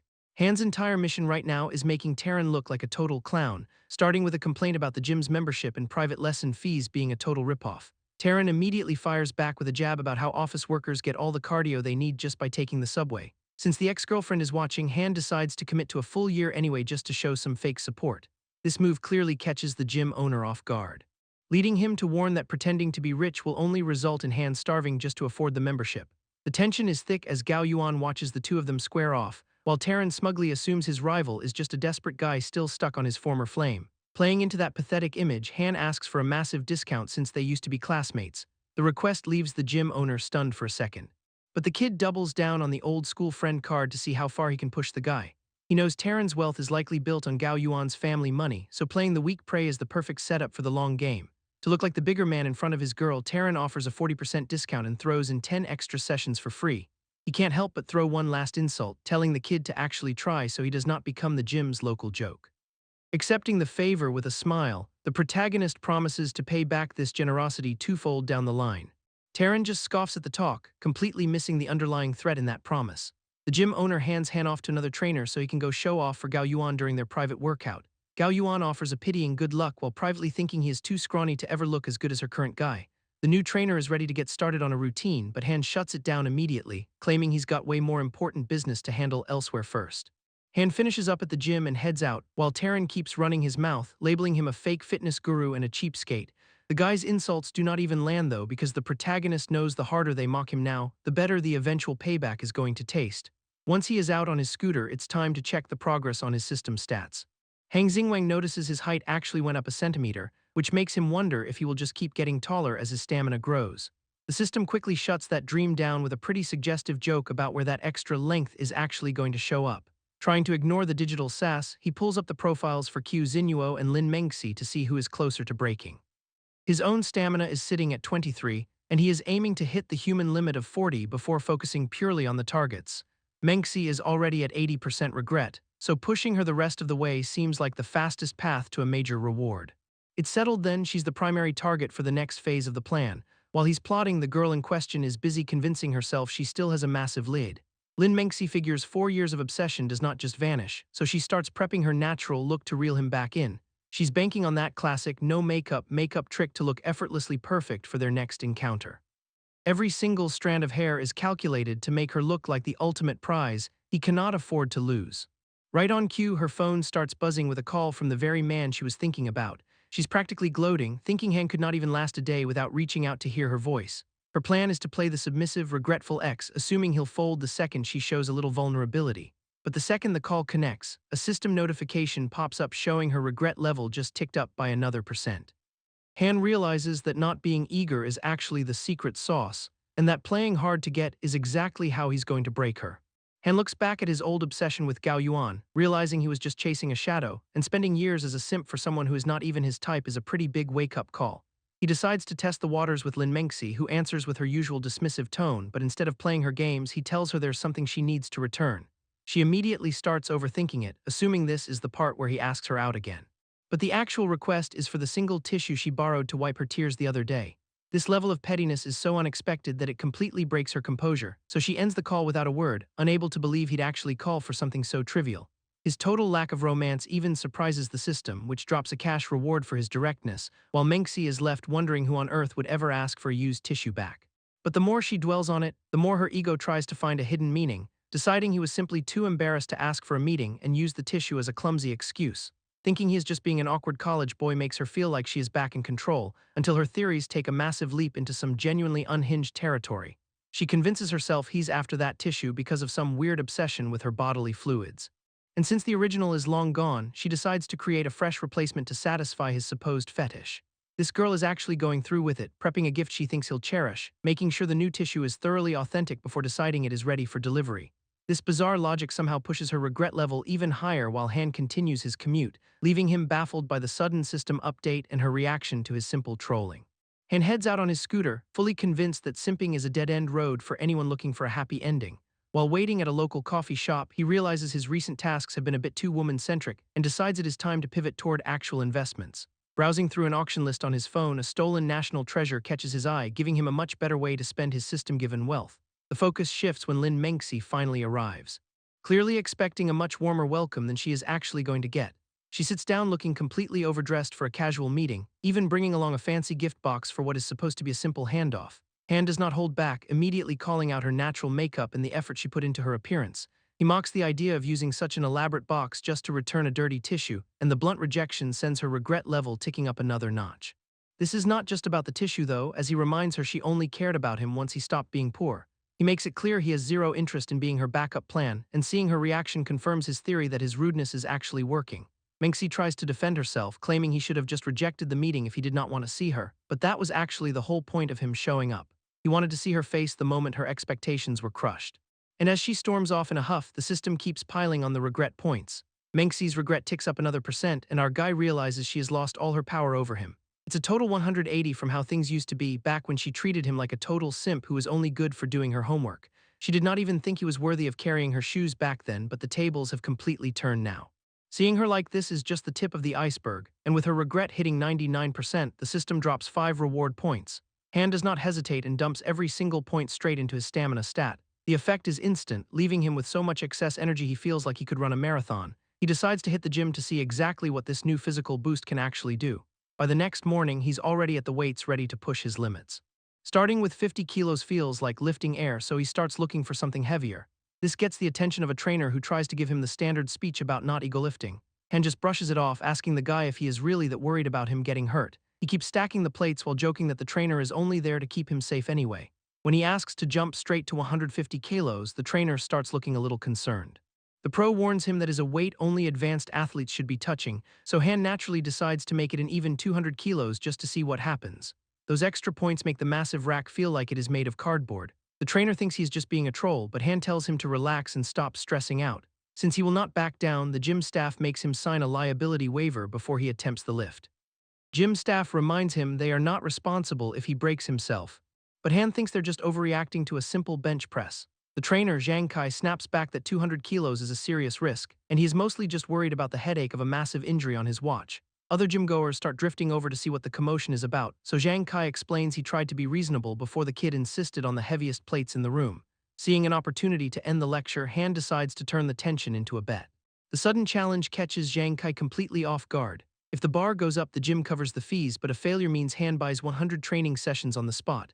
Zhang Kai does not buy it at first, knowing our guy usually fights for every cent. To prove he is serious, Han pulls out his card and offers to prepay the whole thing right now. The crowd is already writing him off, comparing his slim build to the mountain of iron on the rack. Thinking a bet against a pro like Zhang Kai is just a fast way to go broke. Even the girl nearby tries to talk him down to a more realistic 100-kilo compromise.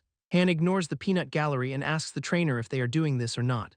Zhang Kai takes a second to process the sheer confidence coming off the kid, finally agreeing because it looks like an easy way to sell a massive training package. Han gets into position under the bar while the trainer gets ready to catch it when it inevitably drops. Zhang Kai is still convinced this is all a bluff and that he is about to watch a total collapse. The first attempt starts, but the massive weight does not even move an inch yet. Zhang Kai tells Han to pack it in, convinced the whole powerlifter routine is just a bad act. Han is not listening though, lock-in mode fully engaged as he prepares for the real lift. The time for talk is over. And the supposedly impossible lift becomes a reality, forcing the trainer to start a count he never expected to reach. He makes it look effortless, making a mockery of the gym's elite standards. Zhang Kai is just glad he did not bet anything more embarrassing than his pride. By the 10th rep, even the girl is realizing that build does not always equal strength. Once the set is done, our guy sits up and casually asks for his 85,000 yuan refund. He tells the trainer to send the money over and suggests hiring someone with actual talent next time. Apparently, benching 200 is just barely okay, and he is worried about the gym's reputation. Just as he is cooling off, a call comes in from a very familiar face on his screen. Han announces he is taking off because a beautiful lady is waiting on him, leaving the blonde girl wondering how he managed to land someone that gorgeous. Despite the gym drama, the day is far from over for our rising star. He meets up with Q Zinuo at a high-end spot to cash in on a thank-you meal. They grab a table in the back to finally catch up over some expensive steak. She's genuinely grateful for his help and wants to make sure he knows it. Dinner proceeds with plenty of silence as our guy focuses on the food. Zinuo cannot tell if he is actually this detached or if he is just putting on a performance for her. Zinuo wonders if his change of heart means there is still a chance for her. But the mood shifts as she explains the chaos over at Meow Group, where the top streamers are bleeding the company dry with impossible demands. It's reached the point where they're forcing people out just to collect termination fees, and she's only still in the game because of how Han handled Zhang Wencheng. Han is not moved by the sentiment, knowing gratitude is worthless without actual leverage, so he keeps his cards close and prepares for the next phase of the plan. He brushes off the thanks and mentions he actually needs a favor from her, which she is more than happy to provide if it keeps her in his good graces. Duojin has plenty of new talent but lacks the veterans needed to mentor them, but before they can hammer out the details, a timely phone call interrupts. He claims something urgent popped up and leaves her sitting alone at the table, though she is convinced he was just confirming that she fits his requirements perfectly. Outside, the feed is blowing up with news about Zhan Qingqing leaving her agency, and the system confirms that Zinuo's regret level is steadily ticking upward. Our guy has the whole board mapped out and knows exactly where every piece lands, especially now that Qingqing has paid a 2 million yuan fee to finally break free. Seeing a top-tier pro join Duojin makes Zinuo question her own value to him, wishing she'd played her cards better when they first met to stay on his level. Now she is left watching the industry shift while the Meow Group office looms overhead.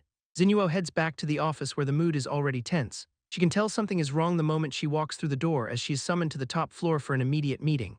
Her boss does not waste any time and barks for her to get into his office. He drops a bomb, claiming a major investor pulled out because she seduced his man and now she's expected to cover the loss. The girl tries to defend herself, arguing she was just following the boss's hints, but he does not care about who is at fault as long as he gets his money. If she cannot pay up, he threatens to double her termination fee and leave her completely ruined. Walking out of that nightmare, she finds the rest of the staff already packing their boxes. It turns out she is not the only one looking for an exit strategy, as everyone is quitting at once. Naturally, they are all heading to Duojin where the benefits actually make the penalty fees worth it. One of the girls explains that the new boss there is incredibly generous, even helping streamers buy city apartments. Xinuo realizes her current agency is a sinking ship and she needs to jump before it is too late. A coworker offers a referral, but the pressure to move quickly is starting to weigh on her. She remembers Han's previous recruitment pitch and figures he still values her abilities. This is not the time to be picky, so she decides to seize the chance and reach out to him immediately.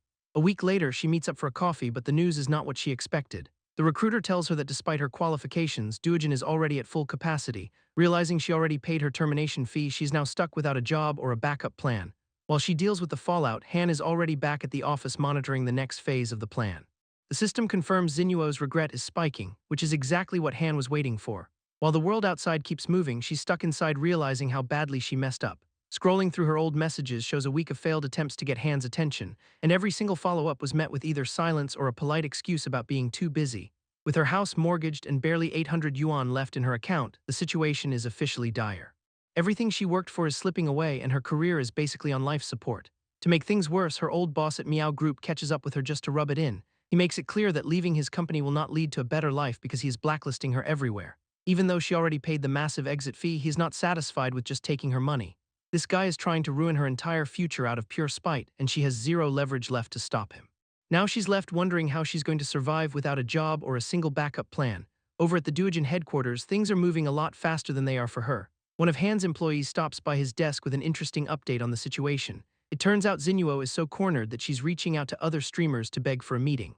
Since her talent is still hard to ignore, the staff suggests giving her one final chance to talk.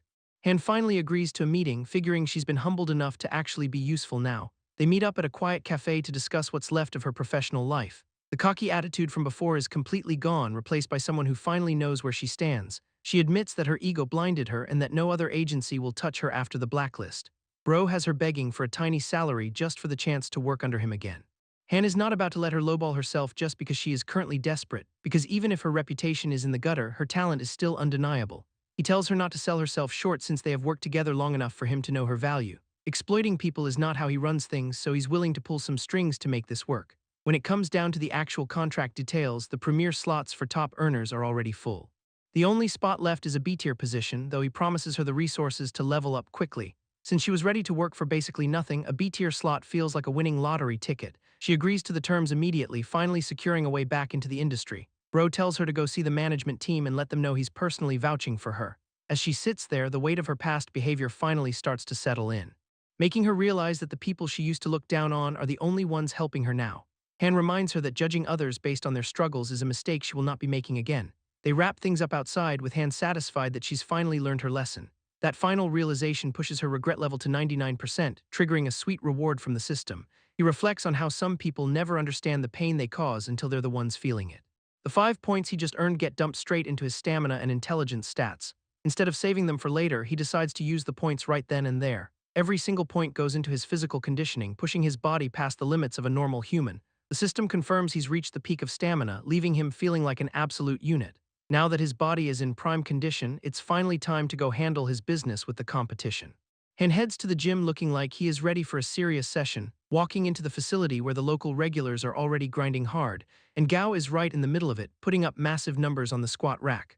Watching the rivals struggle, Han cannot help but feel a bit bad since he is basically using a cheat code now, meeting up with his trainer and deciding to kick things off with some cardio. But even she can tell something is different, noting that he seems taller and way more athletic than before. Gao is not exactly thrilled to see him, looking like he's ready to start some trouble, and the redhead tries to play it cool by questioning if Han is actually qualified to be there. Our guy does not take the bait, so Gao decides to set a trap by suggesting a brutal cardio session, calling for 50 minutes of non-stop running right out of the gate. It's a clear jab at his stamina, as Gao figures a guy who lifts heavy must have terrible lungs, but Han just smiles and agrees, admitting he's never actually tried to run for that long before. This is exactly what the rival wanted to hear, convinced that Han is just all show and no go, so he is determined to make the kid look like a total amateur in front of the trainer, while Gao focuses on his own workout to keep up appearances. The rest of the gym-goers start noticing the weird tension brewing between them. The trainer looks over with a bit of concern, wondering if her client is about to collapse, but instead he cranks the treadmill up and starts a blistering sprint that catches everyone off guard. Gao can't believe the pace he's keeping, realizing he might have drastically underestimated the competition, and now the girls in the gym are losing their minds over his physique and his insane endurance level. The girls in the gym are completely mesmerized by the show Han is putting on, as they realize just how much his training has paid off. One of them looks like she is about to pass out from the sheer impact of it all. Even Coach Wang is struggling to keep her professional cool right now, finding herself totally distracted by his physical condition, which is enough to make even an experienced trainer lose her train of thought. Meanwhile, the system pings that Gao's regret level is climbing as he watches his plan backfire, while our guy just casually finishes his run and wipes off like it was nothing. Gao is convinced this has to be some kind of act because nobody should be this fresh after a 50-minute sprint. The coach tries to step in and tell him to take a breather before moving on, but Han asks if he even needs to rest, wanting to push straight into the next part of his 2-hour block. She can tell by looking at him that he's genuinely not winded, which is basically superhuman. Gao assumes the kid is just trying to get his money's worth out of a free session, leading to a warning from him that pushing this hard could actually be life-threatening. Han is not trying to be arrogant, he's just honestly wondering if something is wrong with his own body. This level of confidence is driving Gao crazy, especially since he remembers Han being a total pushover. In fact, Gao once staged a whole rescue by hiring thugs to cause trouble, letting the kid get beaten down while he swooped in to play the hero and win over the girls, and now he is terrified that his fake reputation is about to crumble, so he steps up to see what kind of training they're going to tackle next. Han asks the coach to keep things moving since his schedule is pretty tight, which gives Gao plenty of time to judge the kid's skinny legs from the sidelines. Coach Wang points out that skipping leg day would ruin his overall body balance, prompting a massive reward from the system for Han's shameless focus on his own gains. They move over to the equipment area to finally put those legs to the test. Gao is secretly thrilled, certain that this heavy training will finally break the kid's composure, and even the coach is skeptical about how well he'll handle the professional machines. A full hour of intense reps goes by without a single break in the action, but the expected exhaustion never actually hits the target. Han actually stops to ask why he's not feeling a pump after 3 different machines, even wondering if the gym is using some kind of inflated fake weights.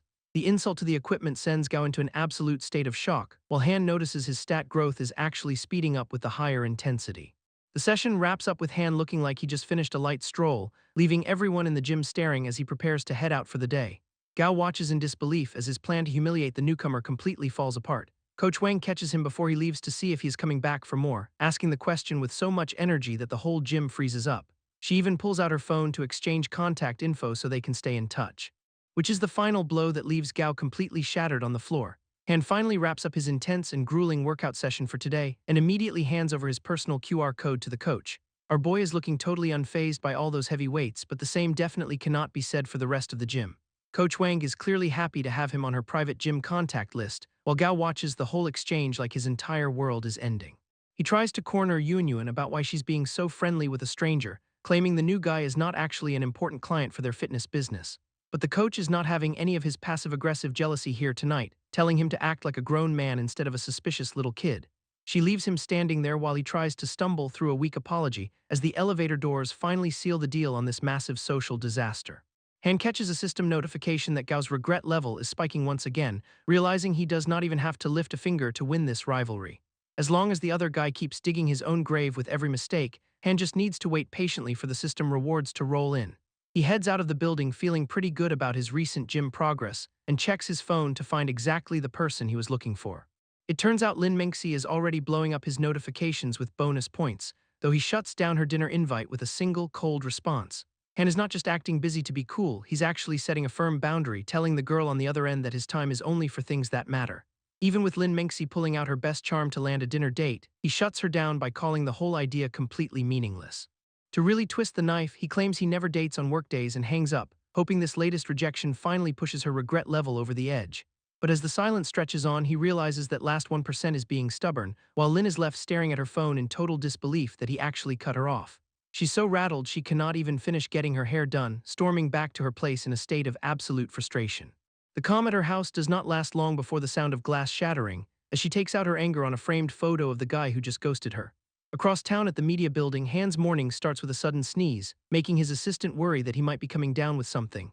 He figures it is just someone talking trash behind his back and gets back to business, asking for the evaluation files on the upcoming charity auctions he requested. Information on the latest snatchback auctions finally lands on his desk, and a listing for some ancient cultural treasures catches his eye immediately. Winning these relics back from foreign celebrities would be a massive score, so he tells his assistant to get the registration handled for the event right away. Han is back at the office when his phone starts buzzing with a familiar name, but seeing Lin Mengxi on the screen does not even make him blink for a second. Without a second thought, he hits the decline button and goes right back to work. Back at her place, Minxie can't believe she just got sent straight to voicemail, so she starts pacing the floor and overanalyzing every single word she's ever said, wondering if she accidentally messed up her chances before the chase even really started. The silence of her apartment is deafening while she waits for a text that is not coming. Feeling the pressure of losing her grip on a guy who used to be a sure thing. Meanwhile, Han arrives at the local fitness studio to keep his physical stats in peak condition, and when his phone lights up with her second attempt, he does not even slow down, hitting the end call button right as he steps through the doors of the fitness center. Menxie is officially spiraling now, wondering why the old tricks are not working on him anymore. And she ends up letting out a frustrated scream that the neighbors probably definitely heard. Han walks into the gym where a trainer is already waiting to call him out for being late, but he plays it cool with a fake meeting excuse to keep his hard-to-get persona going. She offers him a bottle of water to help him settle in for the workout, secretly noting how different and composed he seems compared to the guy she used to know. And she is actually feeling a bit let down that he is not following her around anymore. So when he politely refuses the drink to keep his expenses strictly on his membership card, he's successfully creating a gap between them that makes her want his attention even more. Gao Yuan is spiraling, wondering how her charm could suddenly stop working on someone like him, especially when she knows she has the looks and the bank account to attract anyone. But while she's distracted, a jealous regular is watching from the sidelines with a massive ego, convinced our guy is just putting on an act because no man could ignore his girl. This red-haired dude decides to test him, planning to use a little PDA to break his composure.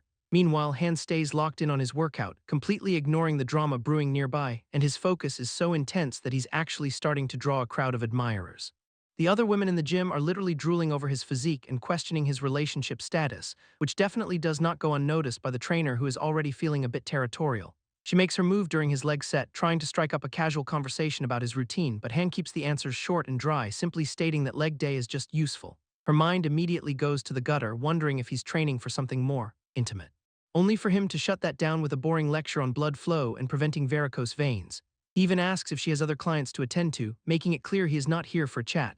It's all part of the plan to dismantle her ego and make her realize how shallow her expectations are, but the jealous boyfriend finally decides it's time to mark his territory with a physical flex. He wraps an arm around her waist right in front of Han to show off who she really belongs to.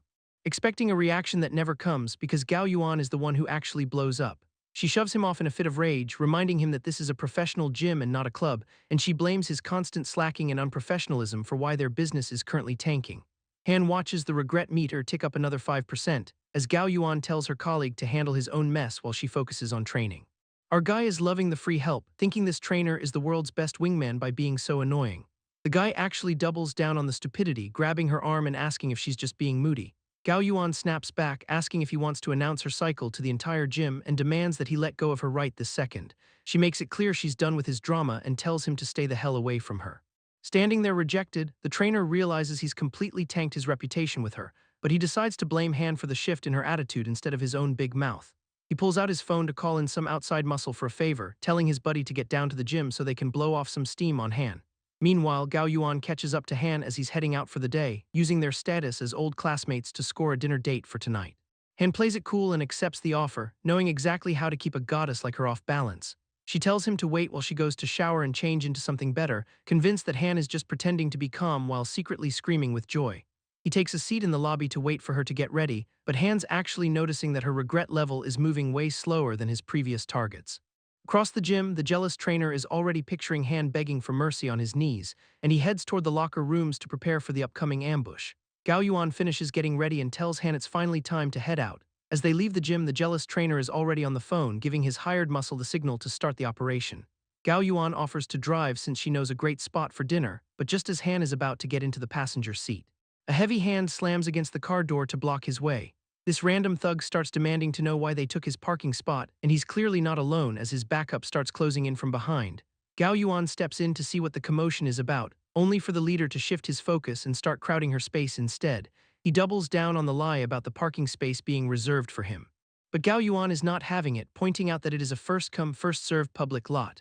These guys are not looking for a debate, though, and the leader grabs her arm, demanding she pay him back for his wasted time. Han finally breaks his silence and tells the punks to let her go, catching the thug off guard with how calm he is being. The leader mocks him, but Han leans into the hero role with a bold retort, leading the gang to surround him with a promise to break his legs for interfering. Gao Yuan reaches for her phone to call the gym trainer for help, but Han stops her, telling her it's way too late for these guys to walk away. Gao Yuan is left wondering what he means by it being too late, especially while the gang leader is still laughing and offering to let Han go if he just kneels and begs. Han clarifies that he's the one giving the warning because now there's no way he's letting them walk away. This sets the leader off and the guy lunges forward to shut him up. Only for Han to end the fight in a single second with a heavy right hook to the jaw. The boss is sent flying back into his own men, leaving the whole group scattered on the pavement. Gao Yuan can't help but be impressed by how easily he handled the situation, while Han stares down the last man standing and asks if he knows why he's the only one not bleeding. The terrified goon just nods along as Han tells him to get his friends to a hospital immediately.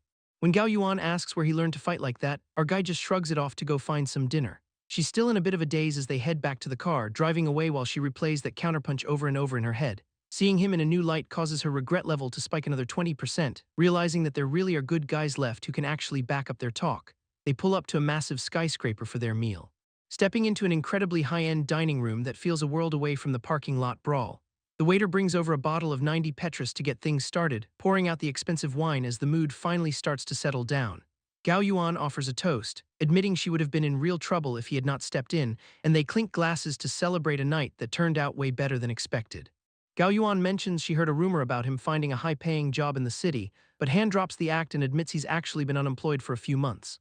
This honesty catches her off guard, especially since he seems way too relaxed for a guy without a paycheck. While her regret meter hits 70%, he explains that he just could not stand being a corporate slave anymore. Behind that smile, he's calculating the perfect ratio of sincerity and composure to keep her interested. She's impressed by how frank he is, admitting most guys would have tried to lie their way out of that one. Han leans into the smooth talk, claiming that his new focus on self-improvement is what led him back to her. This pushes her regret up another 5% as she wonders if he still resents her for being so cold in high school. Instead of being bitter, he calls those years a beautiful memory of his youth, fully committing to the role of the selfless, understanding admirer. She tries to dig into the past to see if there was a misunderstanding, but he insists on only looking forward. He tops off her glass and offers a toast to her and her boyfriend, wishing the two of them a long and happy life together. Gao Yuan snaps back that they're only dating, making it clear that marriage is not even on the table. The tension hangs in the air as the dinner continues, until Han excuses himself to head to the restroom for a minute.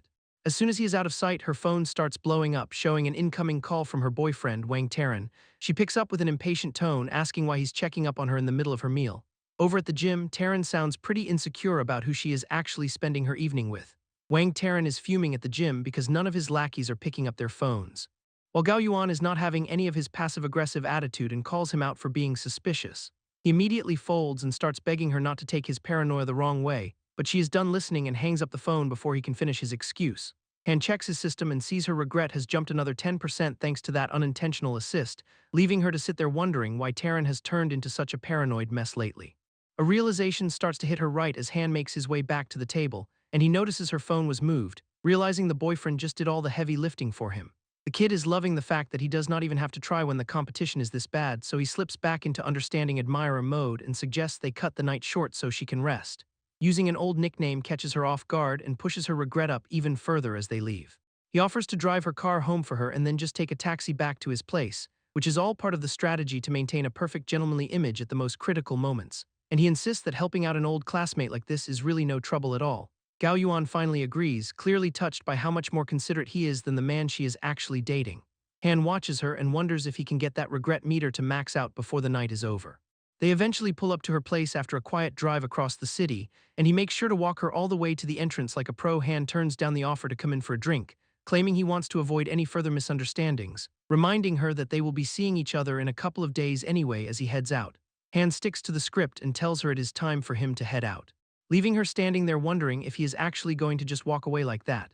The kid is feeling himself though, convinced that this Sigma male act is the key to maintaining control. She does not let him get far before chasing him down to keep the conversation going, bringing up her gym's plans to start a live streaming business to ask for his professional advice.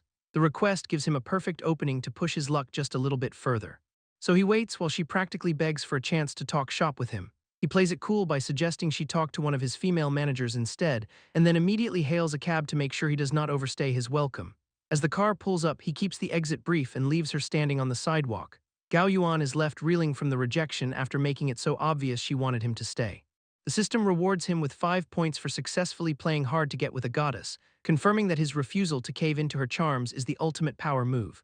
Her regret level is now sitting at a massive 99% as she watches him drive away. This whole manipulation seems way too easy for Han after everything he went through before. He remembers thinking even back in high school that she was not as special as everyone claimed, rationalizing that her looks did not matter since humans are just evolved primates anyway. Back in the present, he gives the driver his destination and settles in for the ride home. The city lights blur past as he thinks about how well his plan is coming together, knowing that a few more days of the cold shoulder will have her completely hooked.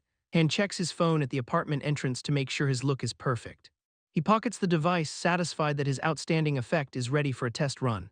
Lin Mengxi spots him and calls out, clearly surprised to see him waiting there. She's dressed to impress, but his presence immediately flips the script on her. One look from him has her completely flustered and losing her train of thought. It's driving her crazy how much more handsome he seems compared to earlier today. Her heart starts hammering as she tries to convince herself she is just overthinking it.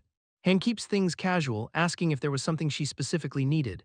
The way he looks at her has her second-guessing their entire friendship. He explains that he felt bad about ignoring her texts and wanted to apologize face-to-face. That small gesture of effort is enough to make her completely forget her annoyance. She invites him upstairs to try some homemade sweet rice wine she just finished making.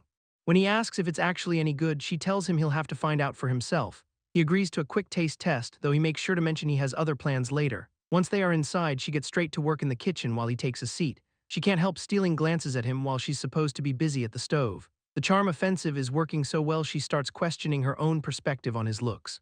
She tries to talk herself down, insisting they're just ordinary friends and nothing more. Han wonders if she's losing it because her expression is starting to look a little creepy. He takes a bite and tells her he'd love to see more of this domestic side of her. That compliment really knocked her for a loop, and she immediately starts venting about how he never replies to her texts or calls her back. Han remembers how much she used to hate him and starts worrying about maxing out her regret meter too early. She does not back down though and slides her chair right up against his. Mengxi admits she was just being immature back then and asks if they can start over and just be friends again. But Han's internal dating coach tells him he needs to stay calm and play the long game. He tells her she's way too close and that they need to keep their boundaries if they're going to be friends. The guy goes right back to eating like nothing happened, giving the food another compliment while she just sits there in total disbelief. The dense protagonist routine is working a little too well, and she is at her limit because he's missing every single obvious hint she drops. Han finally sets his bowl aside and tells her he's genuinely confused why she seems so upset. He claims it feels like nothing he says or does is actually making her happy lately. Since he thinks he's just annoying her, he decides it's best if he just heads home so she can rest. He thanks her for the hospitality and turns to leave, but she grabs his arm before he can take a step. She shouts that she thought he finally understood her intentions and pulls him into a hug to make it impossible for him to ignore her. Now Han is the one left speechless as she finally stops playing games and makes a move. The door shuts behind them, locking them both into this high-stakes moment. Lin Mengxi is not letting him walk away this time, and she decides to take things to the point of no return. She stands there completely vulnerable, making it clear that the friendship act is officially over. Han is stuck in place as she closes the distance, explaining that while she does not have his heart yet, she is claiming his body first. He gives her one last chance to back out, asking if she's really certain about this choice. Han finally drops the dense routine and admits he's not some saint who can ignore what is happening. He's done being just friends if this is what she actually wants, and the room goes quiet as they both commit to the situation. She doubles down on having no regrets, promising to make him fall for her eventually. Everything shifts from talking to action as he finally gives in to the attraction. He cannot help but tell her how beautiful she is in this moment, and the night carries on with all that tension finally breaking. By the time the morning light hits the room, Han is the first one to wake up and process the new reality. He watches her sleep, realizing the dynamic between them has changed forever. It is a rare moment of peace for the two of them after so much back and forth. He realizes his instincts totally took over last night, but he is interrupted when she opens her eyes. She immediately complains about her back hurting and asks for a massage, proving their new bond is going to be just as chaotic as the old one. A system alert confirms that Lin Mengxi has finally hit 100% regret, proving that last night's intimacy was the exact push needed to max out her counter. Her full profile updates with the new status, though her actual income is surprisingly low. Han realizes that breaking through that final 1% required hitting her emotional pain point. And he immediately asks the system what kind of reward he gets for finishing the job. The payout turns out to be her entire annual income, which is basically a drop in the bucket for him. He jokes about targeting a rich woman next, only for the system to remind him he is far from finished. Before leaving, he promises to visit again while she makes sure he knows he is expected back soon. It is back to the daily grind with a new sense of momentum after such a successful night. Even with the win secured, Han plans on sending her a gift to keep his new employee happy. The scene shifts to the media office building where the next set of problems is already waiting. Han walks in with his usual confidence, greeting the team as they prepare for the day's work.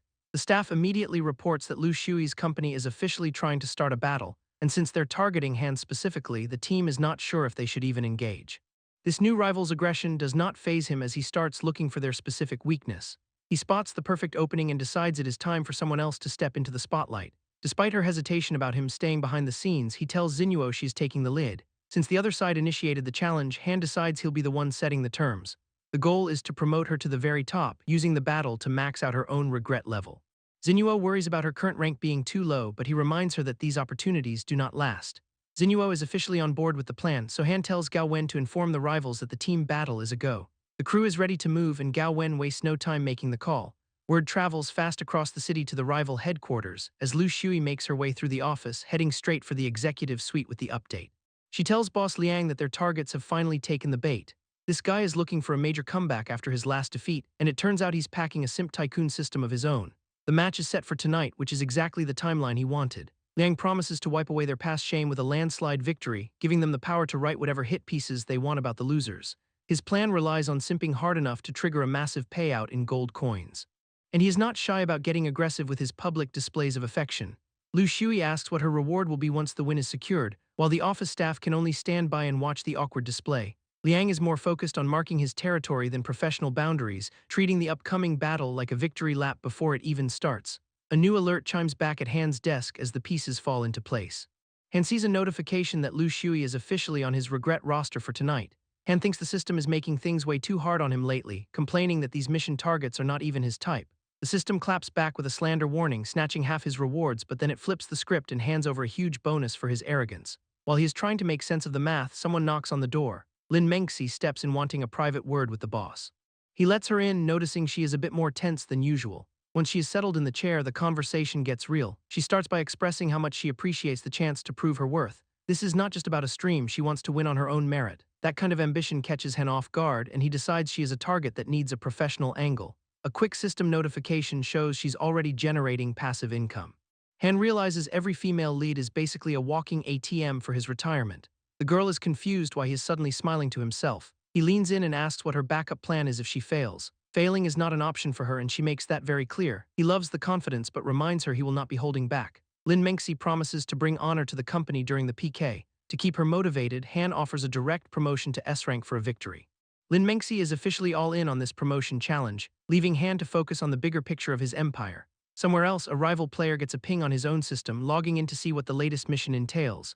The screen pulls up Lin Mengxi's profile as the new target, and the quest is simple: get her wechat or lose points with his main girl. This guy realizes every girl he's supposed to chase is tied to Han. Dressed for a gala, he decides to play it smart instead of reckless. His contact list is already a graveyard of supposed goddesses, so he calls in a favor to dig up dirt on Han's entire circle. A fat bonus ensures the intel report arrives within 2 hours. Efficiency like that is exactly what a high roller expects. Meanwhile, Han is literally making money while sitting on his couch, but a sudden sneeze interrupts his afternoon nap. He knows someone is definitely plotting behind his back right now. Another notification pops up as Lin keeps grinding out profits, making him wonder why she'd ever need a rich boyfriend. A call comes in from a girl asking for a dinner date, and Han almost turns her down to stay in his comfort zone. But ghosting the help is bad business, so he agrees to meet up. Lu Shui suggests the revolving restaurant at Shengxin Tower for their date tonight. And since the view is legendary, they settle on meeting up right at 7. The massive skyscraper is the perfect backdrop for a high-end dinner for two, though the evening is not going to be as private as Han probably thinks. Liang gets an automated notification that Lin Mengxi is heading to the exact same tower. As the city lights up and the reservation time finally rolls around, the two sit down for a drink to get the conversation flowing. A quick toast officially seals the deal on the fancy atmosphere of the night, but Han is already reading between the lines of her recent schedule. He points out that she looks completely exhausted from her long workday, and Lu Shui admits that the back-to-back business meetings were seriously draining. Her guard drops because she thinks he's just being a genuinely caring person, though Han is actually just tracking her effort through his system's profit alerts. This guy tells her to load up on steak to get her energy back properly, which earns him a genuine smile from the overworked beauty across the table. The thought of making things official crosses his mind, but it sounds like a hassle. His system chimes in to remind him that even passive relationships require actual effort, so he realizes he needs to step up his game to keep the money coming. Lu Shui excuses herself to the restroom for a quick break and a touch-up. Leaving Han alone for a moment to plot his next move in the tower, Han checks in with the system about finding his next target, only to find out he needs to branch out into some new social circles first. The upcoming charity auction seems like the perfect place to start scouting, while elsewhere in the tower, Lin Mengxi is just trying to finish up in the restroom. She heads back out into the hallway, unaware that a trap is already being set. Some random guy in a suit accidentally slams right into her, sending her stumbling back before he moves in to catch her.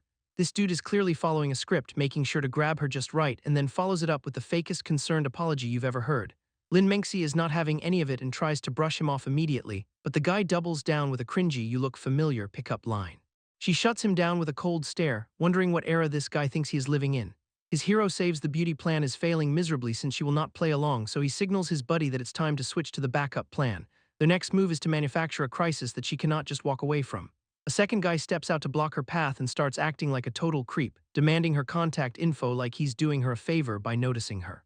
She tells him to get lost, but that only makes him lean into the act even harder.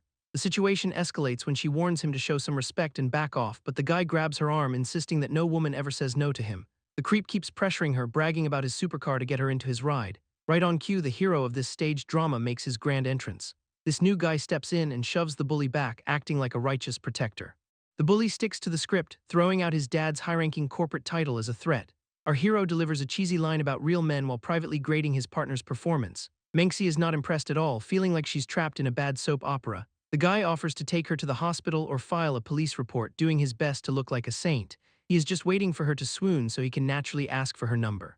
Instead of falling for it, she keeps it professional and says a simple apology will do. The bully pretends to lose his mind and starts calling for backup to keep the act going. The hero actor tells him to bring it on, completely unfazed by the threat of a fight. The whole performance gets interrupted when Han finally shows up to check on her. He explains he was getting worried since she had been gone for so long.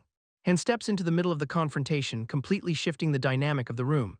The bully's face drops the moment he recognizes who he's actually dealing with. Mengxi immediately sticks close to Han, clearly trusting him way more than the strangers. She tells him exactly how the first guy touched her and how the second guy feels just as sketchy. Han plays along and thanks the guy for helping, even though he knows this whole thing was a setup. The fake hero tries to act humble, but inside he is fuming that his mission just failed. He realizes that with Han in the picture, getting those system rewards is going to be a nightmare. Han plays the nice guy and suggests they wrap this up so the food does not get cold. This small bit of consideration hits Mengxi right in the feels, and she decides she's definitely falling for him even harder than before. Seeing the writing on the wall, the fake hero decides it's time to cut his losses and bail. He plays it off as a strategic retreat, leaving the couple to their dinner. The hired bully is completely lost, but he follows orders to quit while they are ahead. Walking away, the rival cannot help but admire her looks while mourning the missed opportunity. The bully is just annoyed that he wasted his night on a failed production. Just as he's about to make his exit, Han calls him back to answer for the performance. Our guy does not miss a beat, asking which drama school taught him how to be such a convincing thug. The tough guy act crumbles instantly as he tries to play dumb, but inside he's panicking about how he got caught so easily. Han turns to Mengxi and explains that this whole rescue was just a paid gig. The bully tries to act offended and calls him crazy for even suggesting it, until Han drops a bomb and offers to pay him 10 times what the other guy did. Money talks, and this guy is suddenly very interested in hearing the new terms. Han makes it clear that other men thinking about his woman is a quick way to make him unhappy. Down in the parking lot, the rival heads back to his car to regroup. He's fuming at his detective for failing to mention that Mengxi was already seeing someone. His system is not letting him off the hook though, giving him a strict 4-hour deadline to get results. The rival is absolutely losing it behind the wheel. Screaming about how his perfect plan just went up in smoke, he decides to just buy back any lost favorability points and swears to destroy Xingwang's streaming career. Meanwhile, over at Lin Mengxi's place, the night is taking a very different turn. Han is just about to head out after walking her home, but Mengxi is not ready to say goodbye and stops him at the door. She suddenly pulls him in close for a kiss that catches him completely off guard. There is a lot of tension in the air as they lock eyes in the quiet apartment.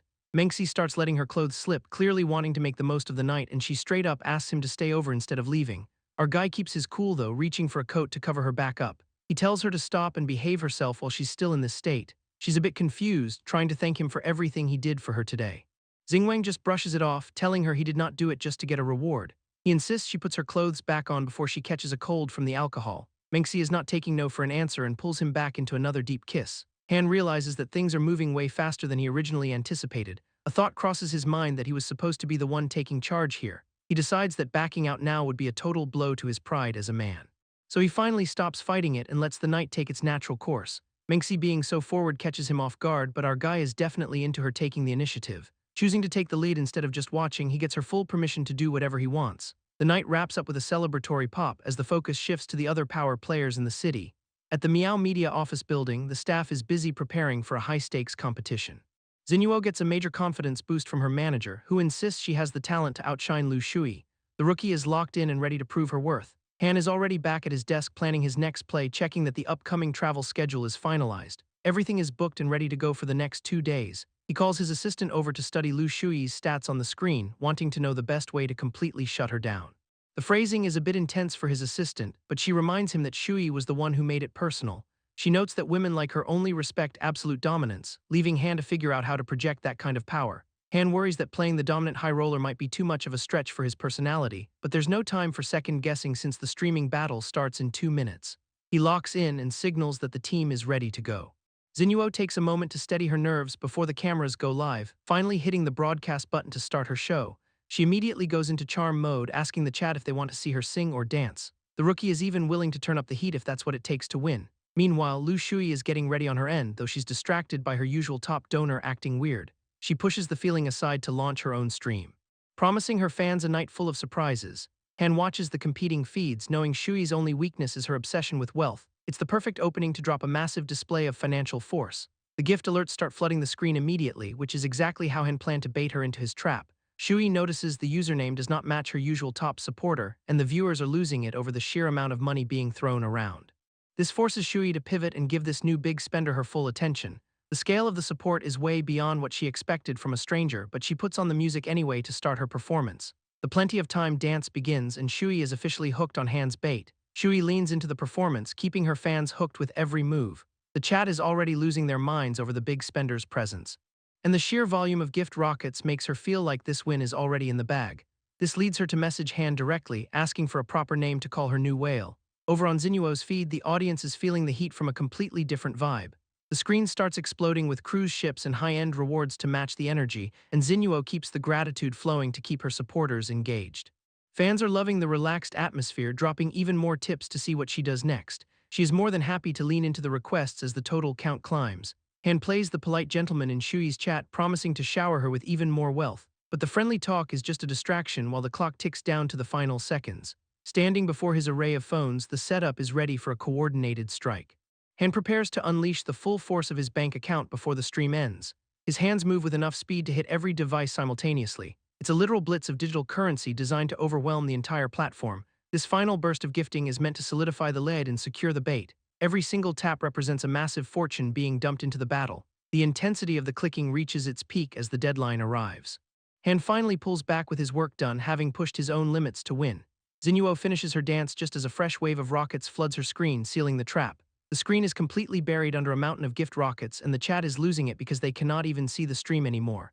Han's fingers are practically on fire from the speed, but the system actually pays out over 55 billion yuan just to cover his medical bills.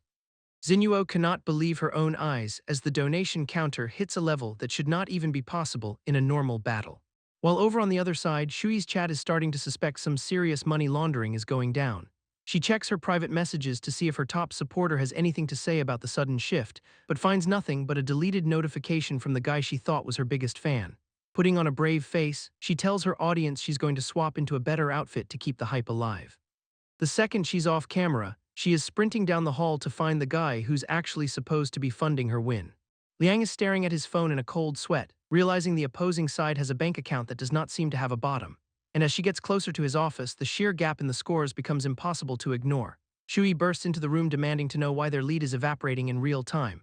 The poor guy can barely find the words to explain the situation he is looking at on his screen, so she just tells him to stop being cheap and start recharging his account immediately. Liang tries to argue that they've already spent a fortune, but Shui is not interested in the math or his excuses. Her opinion of him takes a massive nosedive the moment he starts hesitating about the cost of victory, and even as he explains that no normal human can click as fast as this rival, she's simply not listening. To her, the only thing that matters is the final result, and losing this PK is not an option. Liang realizes his initial 200 million yuan budget is basically pocket change compared to the monster he is fighting. Shui leaves him with a sarcastic laugh, telling him she's looking forward to seeing him work twice as hard to catch up. Left alone, the manager panics as he realizes his entire investment is about to go down the drain because Shui is way more materialistic than he anticipated. Liang takes one last breath to steady his nerves before a final gamble and decides to dump another 50 million into the account because he refuses to let this girl go. He goes completely all in, tapping the screen with everything he's got to try and reclaim the lead.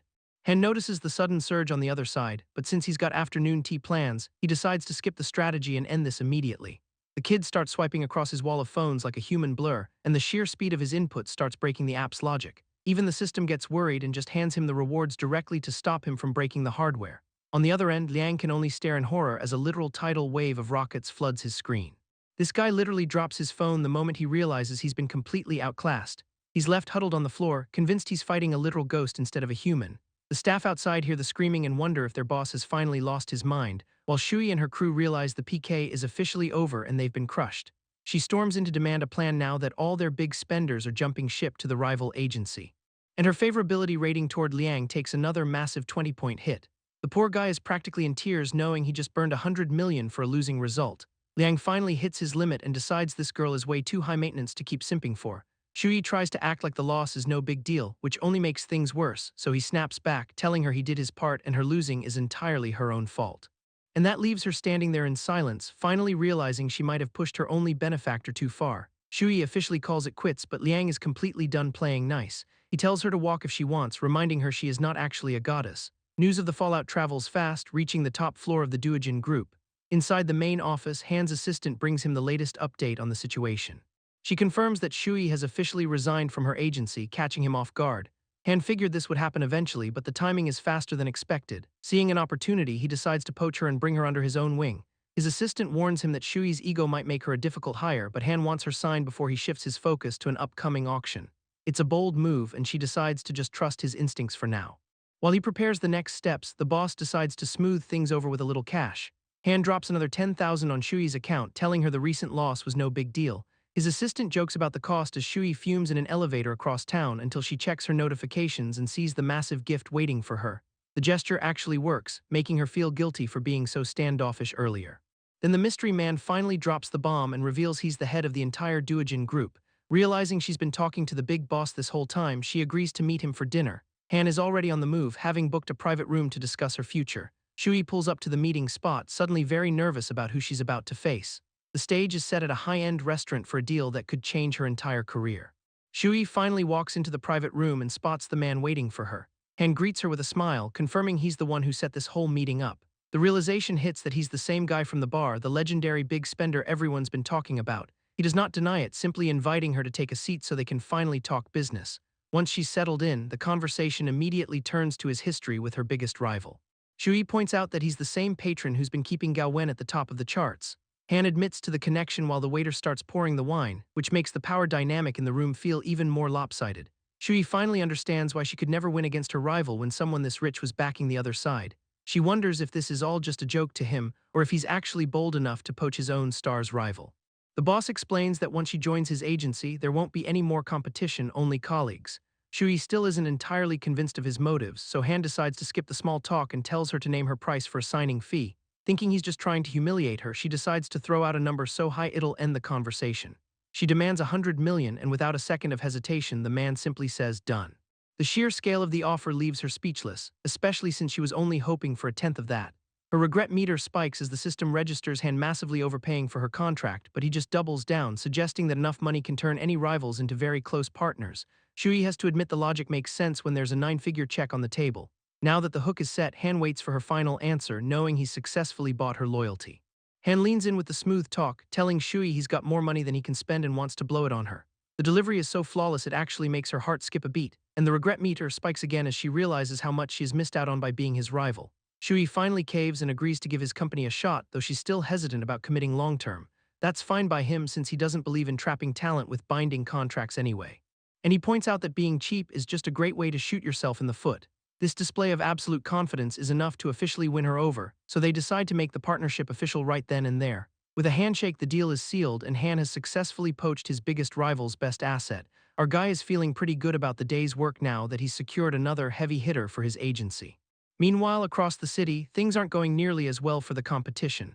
This other system user is losing his mind because his standing with Lin Mengxi has officially hit rock bottom. His system starts screaming at him to fix the relationship before it unbinds her as a target entirely. The guy is already at his limit, and things only get worse when the system issues a final warning. It drops the bombshell that if the connection breaks, he's losing 20% of his actual bank account. Losing real-world currency is the ultimate nightmare for a guy who's already struggling to survive, so he rushes out to find her, knowing that if he does not win her over now, he's going broke. At the same time, Lin Mengxi is grinding through a photo shoot, picking up tiny payouts that are not nearly enough. She's working hard for every penny, but these small chunks of change are barely making a dent in her needs. Han watches her from afar, planning to use his system loopholes to give her a massive pay raise and rake in the rewards. The system drops a massive six-figure bonus into Han's lap for his clever plays, while Lu Shui wonders what exactly is going on in that head of his. Han is already plotting his next big spend to keep the rewards rolling in, while a surprise delivery of yellow roses arrives for Lin Mengxi during her photo shoot. It catches her completely off guard as she tries to figure out the mystery sender, but looking at the bouquet, she starts putting the pieces together. Assuming Han noticed her favorite flowers and decided to surprise her at work, she immediately tells her assistant to wrap things up as fast as possible, rushing out to greet the man she thinks is finally coming to see her, but the guy standing there doesn't exactly match the silhouette she was expecting. It's actually the rival system user looking incredibly proud of his supposedly romantic gesture, but the realization hits her like a ton of bricks and she instantly wants to leave. This total stranger starts waving her over like they're already old friends, asking if she enjoyed the flowers as if he's already won her over. Her reaction is the complete opposite of what he was hoping for, and his attempt to seem thoughtful backfires as the system logs a massive favorability drop, leaving the guy losing his mind because his perfect plan is actively tanking his stats. Mengxi tries to hand the bouquet back, making it clear she does not take gifts from strangers. But his refusal to take no for an answer just drops his standing even further. She finally shuts him down, demanding to know if this is a business offer or just a waste of her time. Gao tries to play it cool by claiming he just wanted to be friends, using a humble-sounding line he thinks will save his reputation, but the system logs another drop and leaves him screaming into the void. Mengxi is not even looking for guy friends, especially since she is worried about what her future boyfriend would think. She walks off without a second thought, and the poor guy is left holding his flowers in total shock. This realization that she already likes someone else leaves him wondering if he should have just spent more on the bouquet. The stakes are rising because the system warns it will unbind if his favorability hits -90. Gao is left kneeling on the floor, questioning why his tycoon cheat code is failing so miserably. While he is busy having a breakdown, the focus shifts to a plane touching down at the airport. Han is finally arriving for the next phase of his plan, stepping out with Miss Gao and looking like he actually belongs in this high-end world. A private escort is already waiting with a luxury ride to take them to their next stop. The driver mentions an auction gala starting at 7 and offers to take them to the Bulgari suite first. Han takes the offer, ready to get changed and prepared for the big night. They pull up to the massive estate where the elite are gathering, and the staff handles everything from the luggage to the room arrangements. Entering the lobby feels like stepping into another tier of wealth entirely. Everything is perfectly prepared for their stay, allowing them to focus on the business at hand. But they aren't the only ones here, as other guests start gossiping about a man named Zhang Li. This old fox apparently made a fortune selling treasures overseas and is known for being a dangerous rival at these events. Zhang Li has built a terrifying reputation for playing dirty and breaking the limbs of anyone who dares to outbid him. As the elevator arrives, Han finally connects the dots and realizes this notorious old man is the one everyone is whispering about, hearing that the guy is basically a traitor to his own kind. Han decides he's going to personally snatch up every single item Zhang Li wants to buy. Miss Gao wonders if he's actually prepared for the inevitable retaliation that follows a move like that, but he's actually looking for an excuse to finally test out his boosted combat stats. The thought of all that sweet auction cashback has him way more excited than worried about a few thugs. Meanwhile, a pair of eyes is watching their every move through the hotel's hidden security cameras.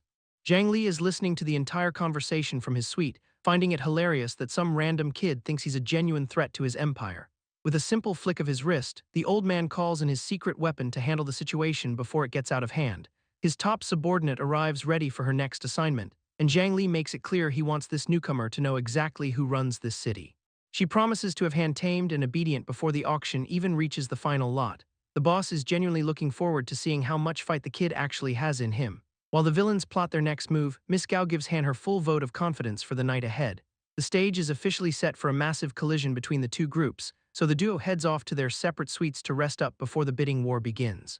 Han heads to the restroom to freshen up before the auction officially begins, but he does not realize he is already being stalked by Zhang Li's top operative. She's convinced that taking out the boss first will make his entire team crumble, so the woman begins moving through the hotel with the precision of a trained assassin.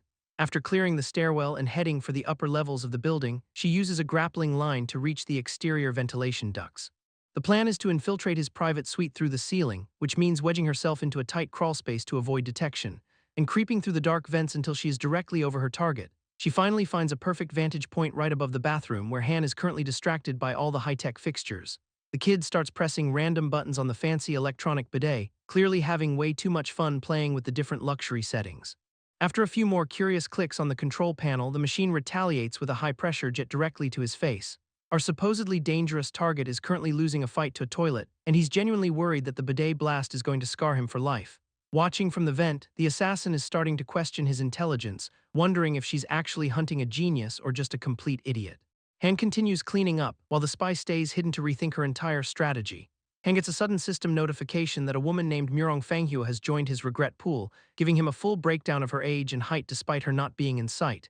He's initially confused about who this is or why they're showing up now, but he quickly puts two and two together and realizes someone must be hiding in his room. Rather than being worried, the kid is actually pretty happy about the new arrival, which only confirms the spy's suspicion that her target is a massive pervert. Han knows that for the system to flag her, she has to have a terrible impression of him, so he decides to lean into the act while he tries to pinpoint her location. He plans to act completely normal while scanning every corner of the suite for her, while Murong stays glued to the vent to see what his next move is. She pulls out a pair of high-tech glasses to get a better read on the situation, activating a digital scan that highlights everything in the room. The entire suite is covered in a data grid as she tracks his movements by the bed, assuming he's just a clueless amateur getting ready to turn in for the night. Han starts stripping down right in the middle of the room, leaving the spy wondering what on earth he's looking for under the sheets. She adjusts the focus on her scanner to get a closer look at what he is doing, but the digital zoom ends up landing on a very specific, awkward angle. Murong is left completely speechless by the view she just caught on her display, while a nearly naked Han continues his search, wondering where his hidden guest could be. Murong's tech confirms Han is either a high-level actor or just some spoiled rich kid, while the target himself just relaxes with a soda, completely unaware of the digital scan. She starts questioning if this small fry is even worth the effort of a professional hit, but the reality of her situation hits when she realizes she is stuck in a cramped air duct like a total amateur. To make matters worse, a local mouse shows up to judge her life choices, and the little guy does not seem very impressed by her elite assassin vibes. After a staring contest with the uninvited guest, the mouse lets out a squeak that sends her scrambling to stay quiet. She decides to ditch the vent crawling and pivot to a much simpler approach, planning to use her charm to bring him to heel instead.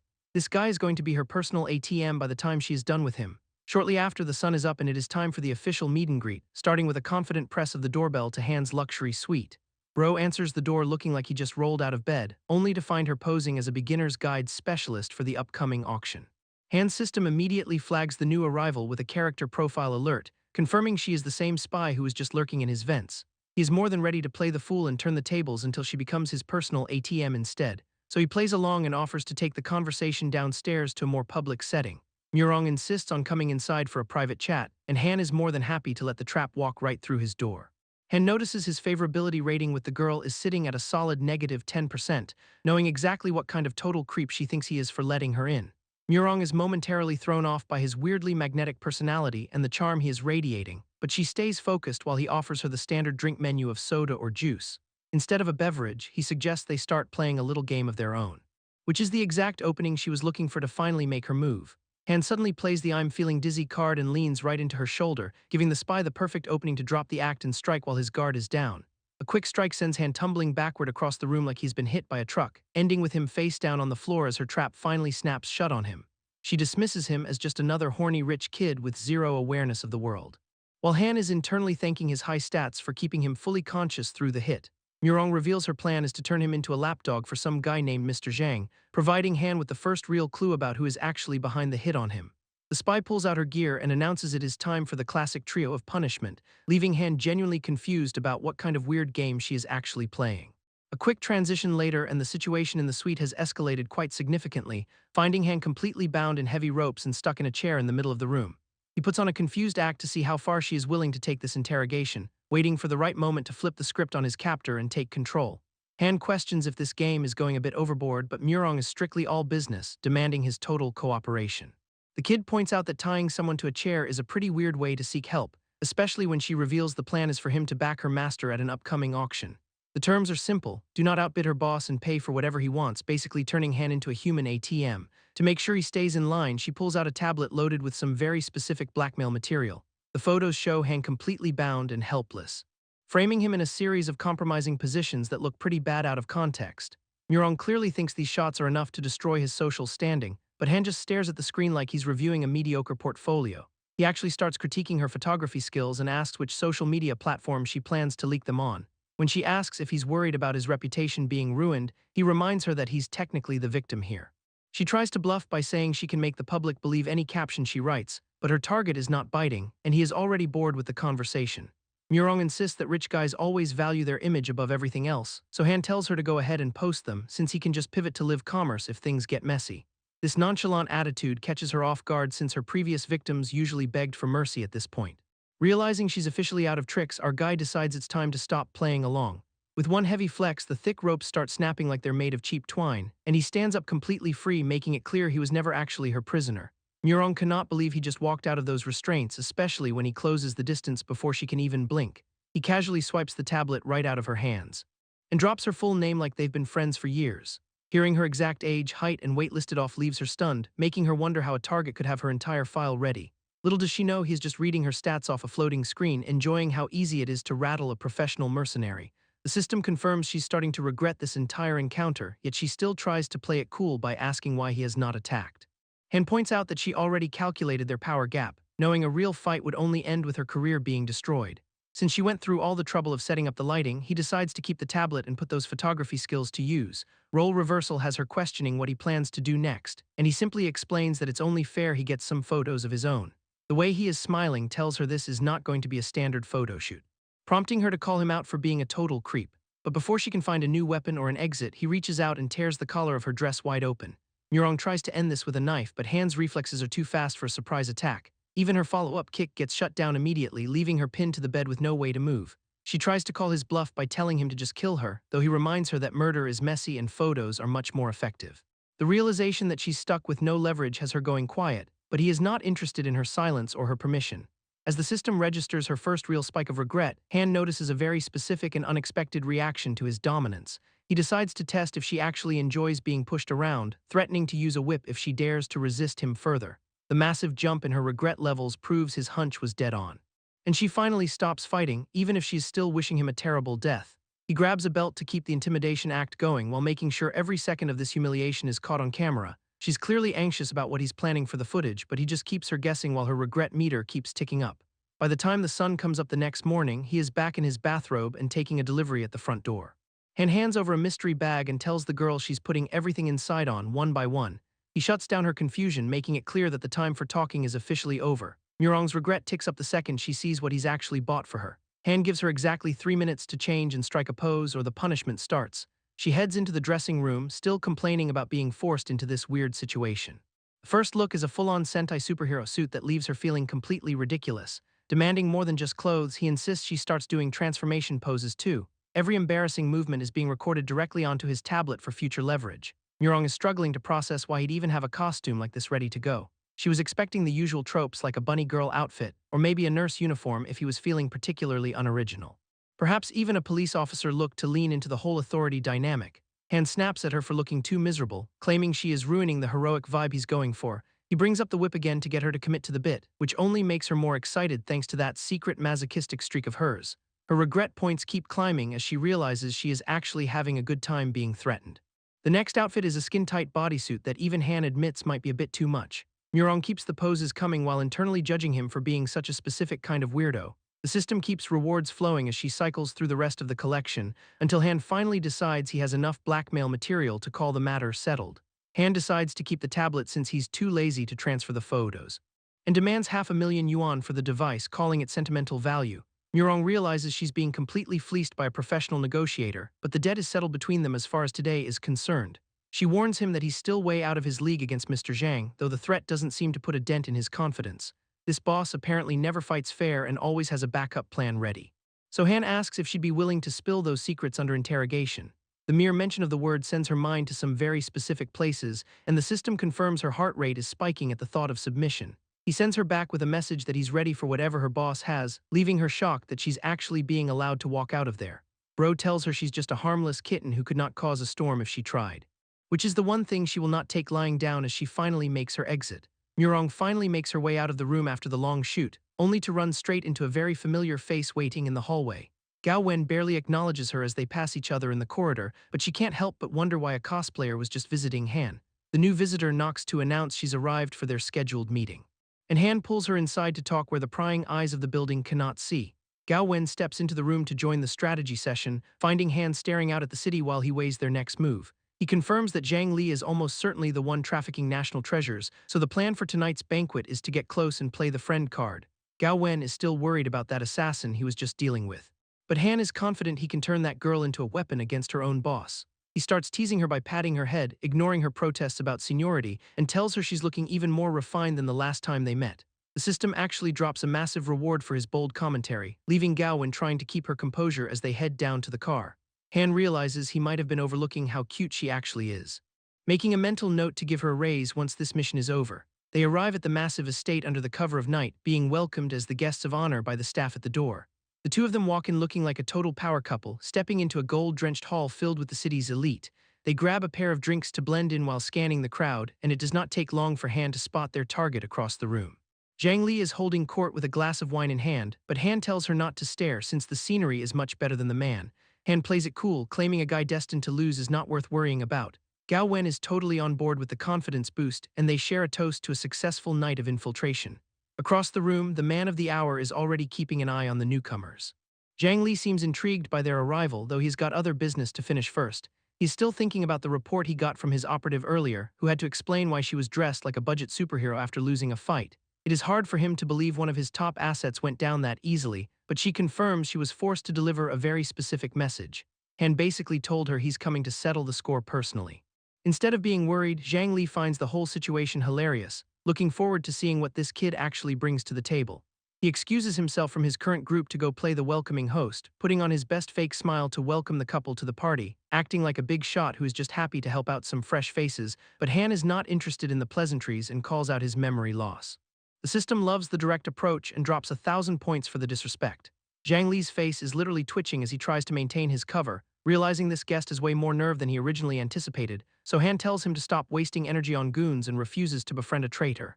Han decides they have said enough and leads Gao Wen away from the awkward scene, leaving Zhang Li to fume over being disrespected by someone he considers a total amateur. The villain immediately calls for a background check to see who he is actually dealing with, only to find out Han is just a successful live streamer with a decent reputation. Since the kid does not have the capital to actually compete at an auction, Zhang Li stops worrying, assuming the upcoming event will be a total blowout in his favor. Back at the party, Gao Wen is still processing how Han survived that direct confrontation. But Han admits his only real motivation for the trash talk was that it sounded cool. This lack of a master plan leaves her completely speechless, though he insists everything is actually under control despite the lack of prep. Meanwhile, Zhang Li's top operative is lurking in the shadows and listening in, and her frustration over that previous loss makes her desperate for a chance to get even. She is banking on Han losing everything at the auction so she can finally settle her personal score. The day of the big auction finally arrives at a massive skyscraper downtown, where Zhang Li makes a grand entrance as the clear favorite to win the main prize. His subordinate suggests slipping something into Han's drink to make him a public laughingstock, but Zhang Li wants to win clean to show the world that he's not someone to be messed with.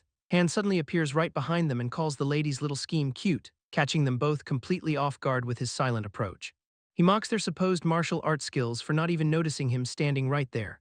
Han doubles down on the disrespect by asking Murong if she actually told her boss about his plan to settle the score, but she is not playing along and promises that today is going to be a total disaster for him. Zhang Li immediately steps in to shut down the trash talk, reminding his subordinate to keep things professional. He puts on a fake smile and welcomes the newcomer to the event, playing the part of the polite host. Han just rolls with the phony pleasantries, fully confident that he's the one who's really going to enjoy the show.